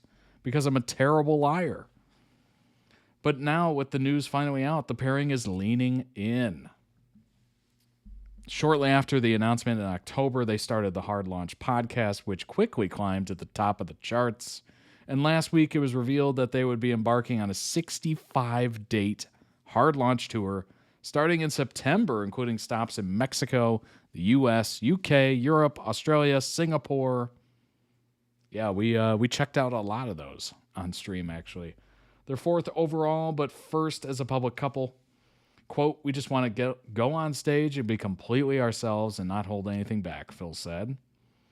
Below, Dan and Phil talk more with Variety about hard launching their relationship, what to expect from their new stage show, and their thoughts on the UK's recent social media ban for under 16-year-olds. Oh, yeah, that's right. I think I heard about that. Tickets for the hard launch tour are on sale now. How are you feeling? Phil said, just so excited that it's finally out there because I'm really bad at keeping secrets. So many times I've almost said, we're going to go on tour. I'm sure that makes total sense. Dan said, Phil is the leak, so we're very relieved. Phil's the mole of his own secret. Phil said, and I kept the biggest secret ever about our relationship. Dan said, to be fair, Phil, you did successfully sit on the large secret, so that's okay. How did you do that? Said the interviewer. Phil said, I don't know how I did it. Dan said, fear and homophobia. Phil said, but yeah, we're seeing a lot of excitement online about the tour. Dan said the box office is on fire, maybe because the country physically is, but yeah, it's very symbolic. We're going to be bringing hope and joy to the charred remains of society around the world. You two hard launched your relationship in October and then created the Hard Launch podcast. What made you want to get back on the road? Phil said, well, we had this huge conspiracy, probably one of the biggest of all time, of fan. Dan said, I think, are Dan and Phil secretly dating? Was a conspiracy that defined an entire generation. I have to say, you were some of the first YouTubers I ever watched. Dan said, well, thank you and sorry. Phil said, we just want to go on stage and be completely ourselves and not hold anything back. When you're holding this big thing back, when you're entertaining, you don't realize how much you can't say. There'd be a story I'm trying to tell, and it'd be like, wait, we were in the same hotel room in that story. Now I got to switch it up. So I think we just want to do a show where we're 100% ourselves. Dan said it feels so different to have hard launched and be open about this, living with this secret, having this wall up between ourselves and the audience and feeling like there's something to be afraid of has just felt like this barrier the whole time. And now for that to be knocked down, we experienced something similar when we came out. And we didn't realize that us just being able to talk about our lives and the fact that we're together is such a big part of that. And there's been this incredible reaction, like we had no idea how positive it would be. We were terrified. We didn't know whether people would take it badly, if they'd be offended that we kept a secret. We're old enough now and we feel like the culture is caught up and the audience has grown up and the whole environment on social media has evolved so much that we finally felt that the time was right and we'd be safe to share this with the world. And so the fact that people met us with such a positive reaction, we just felt like, well, now we need to introduce ourselves to these people all over again. It's like we're bearing it all for the first time in 16 years into our entertainment career, which is crazy. Interviewer said, you've also inspired and helped so many people discover their own sexualities and identities. How does that feel? Dan said, it's amazing how many people found something that resonated with Dan and Phil. I think that we represent so many different communities. There's queer people that always look to us for exploring some aspect of their sexuality or gender identity. There's people who just felt like they were too alternative, that didn't fit in with the right people at school, and now everyone's grown up. And the idea that all these people from so many different groups of life, but they're like, when I'm in the room with Dan and Phil followers, I feel like they're my people. That's beautiful. Because we always wished we had that when we were younger. And now that we're all older, it just feels like this tour is a celebration that we all made it. It's like me and Phil against all the odds. It took us this long to hard launch, but we made it. And our audience is like, hey, it's a struggle. It was a struggle back then when we were watching YouTube as teenagers, but now we're struggling young adults, and we made it. Oh my gosh. Is there not a truer quote than that? I'm just a kid and life is a nightmare. And I saw a comment on a random post that's just like, well, I'm an adult and life is still a nightmare. So not much has changed. We just got a little older. Phil said we got a whole new audience as well after the hard launch. So there's loads of people that are going to be seeing us for the first time, and we're making this show so that it's got something for someone who's been a fan for a long time and for someone that maybe just heard about us a month ago. The band is being discussed, I think. I don't know if it's definite yet. That's good. Me and Phil against all odds, yeah. Dan said, I mean, the energy shift since the hard launch is wild because there's so many new people who are just saying, I don't know what the hell this Dan and Phil thing is about, but I love the vibe here. And I think that's something we've only been able to unlock since we freed ourselves from all this baggage. And that's what the podcast is about. Like, we hard launched our relationship, but really the podcast is a stage show. And the stage show is about feeling free about your identity. And because we are out here yapping, it's showing people the level of audacity that you can achieve by being authentic and encouraging other people to embrace that, no matter what that is to them. In your video reviewing your relationship, you said one of the main concerns was wanting people to see you as a comedy duo and not just a couple. Do you feel like you've achieved that so far? Phil said, I think what some people may have been surprised to see is that we're just acting pretty much exactly the same as we did before because this is just what our relationship is like. We weren't like hiding this other version of ourselves that people haven't seen, but also on the flip side of that, we're not really people who share every single aspect of our lives, and I don't think that's changed either. Dan said it was a huge risk for us to say we're opening this part of our lives and we don't want it to ruin something, and we're happy with how it's gone, but I still think there's this conversation about like, what are boundaries? You see all these pop stars, all these actors and people are constantly talking about where's the line and how people can have these parasocial relationships, enjoy fandom. And I think we're very happy to have that conversation. A lot of people like to just talk negatively about these things, but I think with me and Phil in the hard launch, we said, you know what? There were a lot of bad sides to it, but we understand them. Some of it we can forgive. People were young. They didn't get it. And so I think that even if it was a bit messy and uncomfortable, I think we really want to embrace all of it and let people feel like it's okay to have fun. And we can have conversations about what are respectful boundaries, but the reset that we've had culturally and just the energy between us, it's really fun. We're living in a new era. Wow, that is a very mature response from Dan. I'm not surprised. I'm just wowed at the response. That is an extremely mature response. For obviously they went through some stuff. I'm assuming there were some fans that were not great to them. So to just kind of forgive and move on and just new era, absorb it. It is what it is. Bygones be bygones. That's incredibly mature and honestly, I think a very healthy moving on is what that is. Dan's so great with words, indeed. For how much Dan in particular has suffered through all those years, it's amazing that this is and continues to be his stance. Yeah, absolutely. It would have been so easy to be bitter. Absolutely, it would have been easy. Oh my gosh. Let's talk about the tour. What can fans expect from the show? Okay, no secrets. No spoilers. Come on now. People have paid hard money. Phil said we're always going to do something extra and theatrical. So that basically guarantees there will be a song. There will absolutely be a song.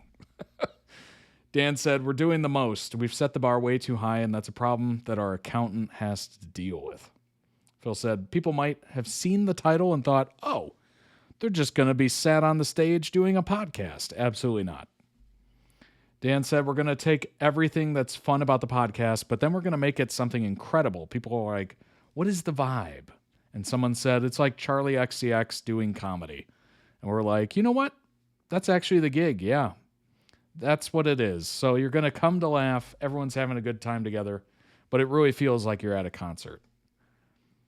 Phil said, oh, we get more of Phil singing. Hey.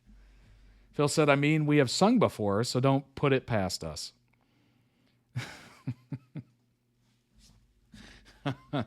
Dan said, obviously, we'll plan loads of stunts and moments and cool things, but we think we have the funnest or funniest audience in the world, maybe both. We really put people through the ringer, having to survive 10 years on Tumblr, but this has turned our audience into the funniest people that are all competing with each other to crack the best jokes. And so anything that we can do to interact with the audience, do improv, get people involved, play with whatever local town that we're in, I think it makes people feel like the show is special for them and that you're having a night with just that audience, but not in a way where we're dragging people on stage, because we still respect the amount of social anxiety that's there.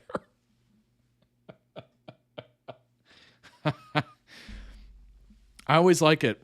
I always like it when you go to a concert or comedy or whatever, stand-up comedian, where they crack a couple jokes. It doesn't have to be a lot, or maybe they just mention where they're at.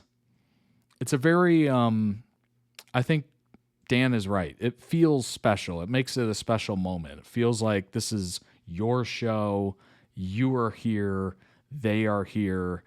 You're in this present moment. It kind of cracks the barrier of like, this is a performance that they're putting on, that they do every night in all these 65 cities. It really makes it more personal, and it kind of breaks down that barrier, and it feels like you're just watching this original performance. It's really beautiful. I love it. I absolutely love it. More acts. Everybody needs to do it. If you're hitting a stage, you have to mention where you are. And maybe you have, if your thing is comedy, maybe you have a joke or two about the local area. I think that is so important. Both are the most forgiving, patient, and resilient people ever. That's awesome. That's really cool, honestly. Phil said, we're both people that would hate to be dragged on stage, so we're not going to do that to you. But we're going to think of an inventive way for you to be involved. Oh, okay. All right. Dropping some hints. Doing 65 shows all around the world. How do you survive that? What are the best and worst parts of being on tour? Phil said, first of all, sleeping on a bus is a challenge for me because I get motion sick. So it's getting used to that again. And also, we're going to have some time to explore each of the places we're going. So we're going to do a mix of sharing where we're going with the internet and doing the show at the same time. Oh my, yes. Are we going to get vlog content? Is that what's happening? Dan and Phil Unleashed in Auckland, or Dan and Phil Unleashed in New Orleans? Like, that would be, yes. Absolutely. We need travel vlogs. That would be amazing content. Holy crap. Just unleash them on wherever they are in the world. Dan said, we tour because we have fun. It's our favorite thing to do. We do all this stuff on the internet, and then touring is what makes it feel real. That's what makes us feel like, oh, we're doing this for a reason. There are real people out there that are enjoying our content. And look, it's a scary time in the world right now, and people are like, Dan and Phil, you're going on tour. Are you sure? And it's like, well, that's why it's so important. The whole point of the hard launch is that it's important to be as loud and alternative and queer as possible. Celebrate that we're still here in spite of everything. Our audience deserves a good time. We want to have a good time. And so the whole thing is really quite defiant. And we're going to go around the world and probably get no sleep, but I think we all deserve a party. Phil said, we just want to be as gay as possible and create as many queer, inclusive spaces where people can have a good time, because I think the world needs that at the moment. Will we be filming the show so that those who can't make it can still enjoy? Dan said, yeah, definitely. We did that before with the last couple, and people really enjoyed and appreciated it. We're definitely going to come up with some kind of plan to film the show so that everybody around the world, for whatever reason, that might not be able to make it to a show in person, gets to feel like they were part of the experience. Love that. Love that. Yes. Absolutely love that. That is so huge.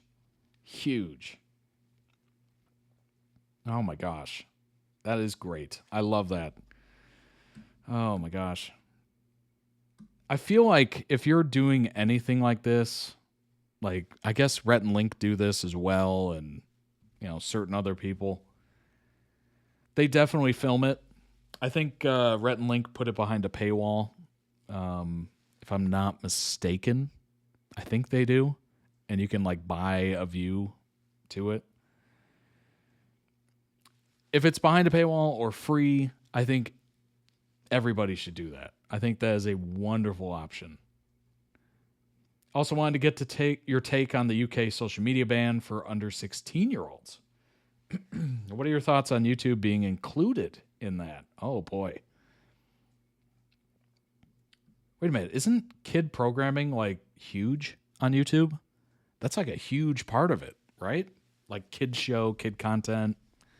Like, they have whole, like, profiles for kids where they watch, like, I don't know, Miss Rachel and stuff. I don't know exactly a lot about that because I'm obviously not a kid. But I feel like there's a lot of like kid show stuff on YouTube. Dan said, with social media, obviously there's a lot of bad things on it, but it's a place where people can discover a wider world than their immediate environment. And for some people, that's life-changing and life-saving and inspiring. I know that being able to log into your own YouTube account may not seem like the biggest thing in the world, but it is a way for people to explore what kind of media they love, and that really shapes who you are as a person. Kids YouTube is a separate app? Oh, gotcha. Gotcha, okay. That makes sense. That's a good way to like silo it to just kid stuff.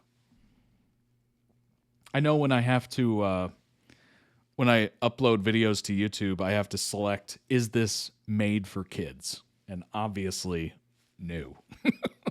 Obviously, definitely not. I would not have been able to go through school without YouTube. Honestly, I wish I had...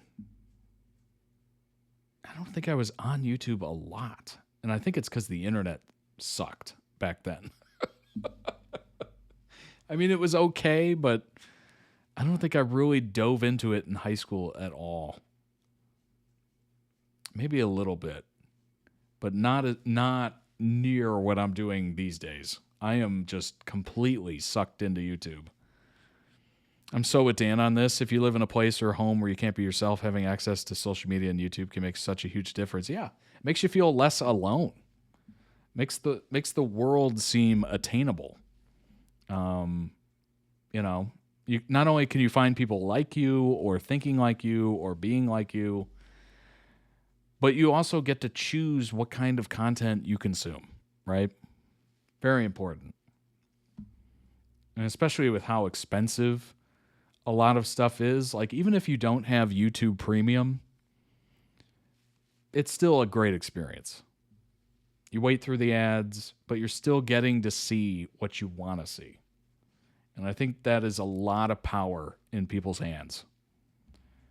YouTube has been corporatized and, you know, you got TV stations on here and whatever, kind of filling up the For You page and whatnot. But I think at the end of the day, it is a net positive to have individual creators creating content they want to create. That could be entertaining to you. It could be stupid to you. Maybe you don't want to watch it. That's cool too. But if, you know, somebody else might enjoy it.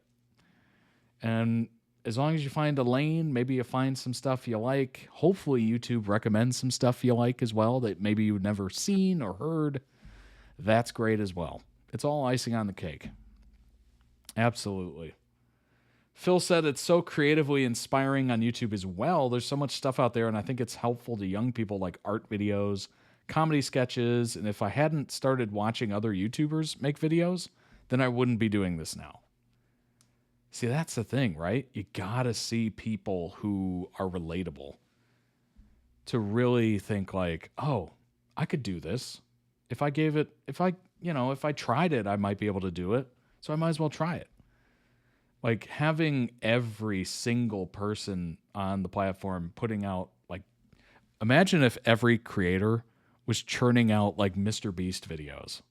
Nothing against Mr. Beast. It is what it is. But imagine if literally every channel was a Mr. Beast channel. No one watching those videos would think, oh, I could do this. I could easily do that. Yeah. Let me grab a camera or let me grab my phone. I could try to make that. Like, it would be so unattainable and unrelatable completely. So it's nice that we have the creators with the more polished stuff, but we also have just the people talking into a camera. We have the people, who just pull out a phone when they're eating at a restaurant and they show you the food they're eating. And they go, oh, that's pretty good. And you go, oh, maybe I'll check out that restaurant later. Or maybe they're sitting in their bedroom making weird off-humor jokes, showing you random objects. There's something for everybody. It's really amazing. And I love the fact that those simple videos, simple creators still exist. Dan said, yeah, if we couldn't have digested all of that, then we wouldn't be Dan and Phil. And so I respect that there's things that everyone should be doing to make the internet a safer place for young people. But I also want to make sure that we're still inspiring young people and showing them that there's a big, beautiful world out there and there's a place for them. Phil said, definitely regulate it more if possible to protect people, but don't just take it away because that feels like the wrong move. I don't think banning things really works anyway. Dan said no, and I mean, hey, we don't take any of this for granted every single year. Every tour that me and Phil have done since the beginning, we started YouTube when social media culture didn't even exist. And we thought, this is going to stick around, so we need to have fun now. We need to work really hard now because it's going to disappear in 2 years. And then that didn't happen in 2015. Didn't happen in 2020, and now, 2026 has come. And somehow 16 years later, Dan and Phil are still at the top of their game. Who would have thought that would have happened?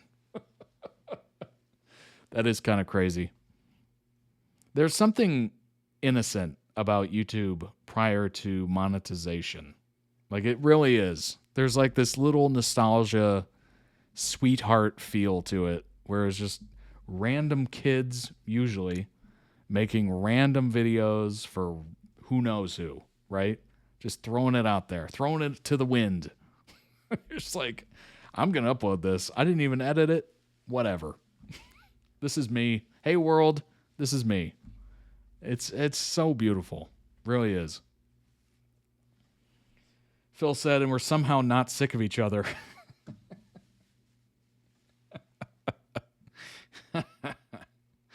Oh, my gosh. This interview has been edited and condensed for length and clarity. Oh, so they were talking. They were yapping. Excellent, excellent, excellent. Unbelievable. Jesse said, we're so proud of you, DNP. Amy said, so happy for them.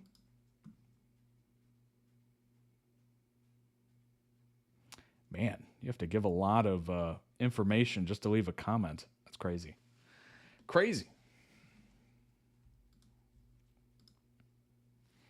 Amazing. Absolutely amazing. I totally agree. Totally agree with their sentiments on that. I think it's good. It's a net positive. Obviously, you want to protect people. Obviously, you want to protect kids who are very innocent and whatnot. Especially young kids, young kids. You want to protect them. I don't know. It's tough. It's tough because you're like, if they're a teenager, either they're going to hear about it in school or they're going to see it from friends, right? It's a tale as old as time. Parents go, where did you learn that? And you go, oh, Timmy showed me at school. Or I heard about it in school. Or, oh, Jimmy said something about it, 2 weeks ago. Or I found it randomly on the internet. Like, that is going to happen. If they're super, super young, the only way to prevent that really is to not give them the world of the internet unregulated.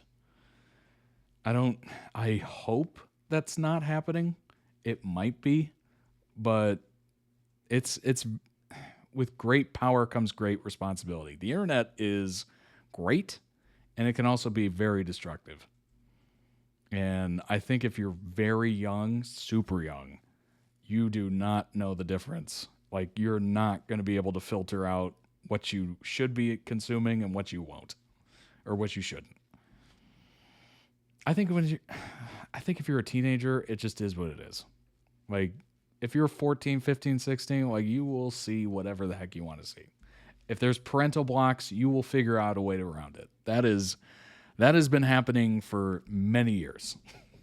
I remember, I think parental blocks was just coming out when I was probably too old for them, honestly. But even then, there's still ways around it. It's so easy. These parents will never outpace the kids, ever. Not even the companies can keep those kids away from what they want to see. It's a joke. It really is. Unless they have really made parental blocks so much better than what they were, it's just the kids will always win. So I think banning it is just interesting, to say the least. 16? 16's included, right? Or is it 15 and under? 16, right? 16's a little old. Like, you are in high school. Like, you're gonna see some stuff. Guaranteed. Absolutely. I was seeing stuff before that. Like, there's no way. The band's saying it's to protect from cyberbullying, self-deletion, and abuse, basically. Or that's their claim. They've been putting parents on TV to talk about teen children they've lost and blame the internet for.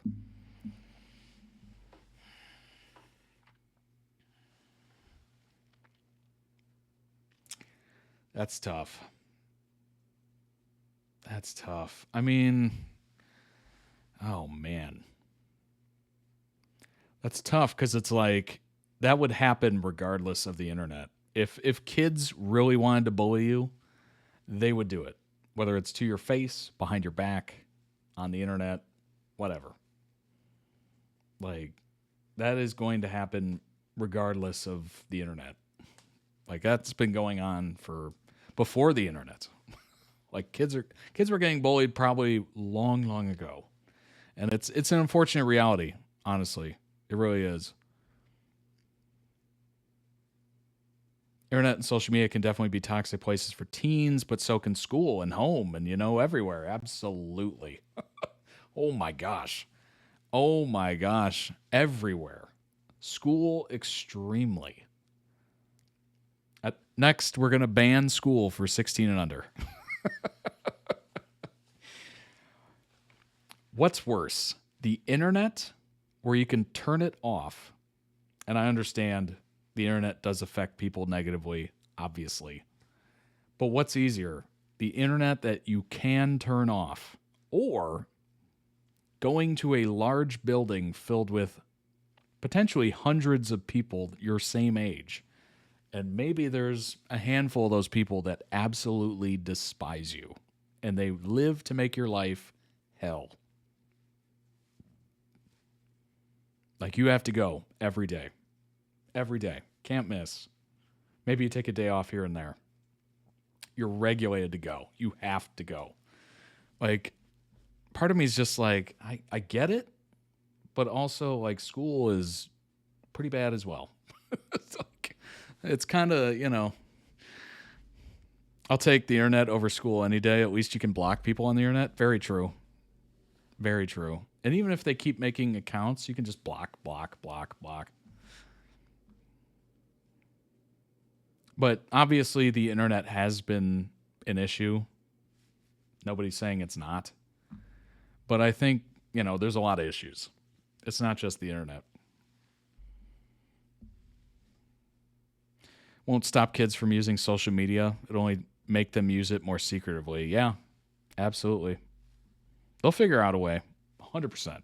Those kids, light years ahead of parents and companies. Light years. For me, internet was a safe place because school was so bad. There you go. Yeah, I definitely witnessed some bullying at school. It's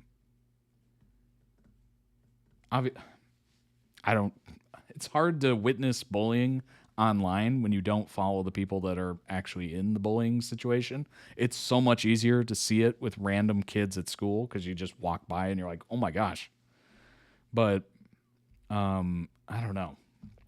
I didn't see it online. I mean, I wouldn't, but it didn't happen to me, so I guess I don't have any personal experience with it. But I've heard like news stories and whatnot, and it's pretty atrocious. It can get really awful. But yeah, I think singling out the internet is misguided. I understand the intention. You want to protect kids. I get it. But I think it's a bigger story than just that. But nobody wants to address that.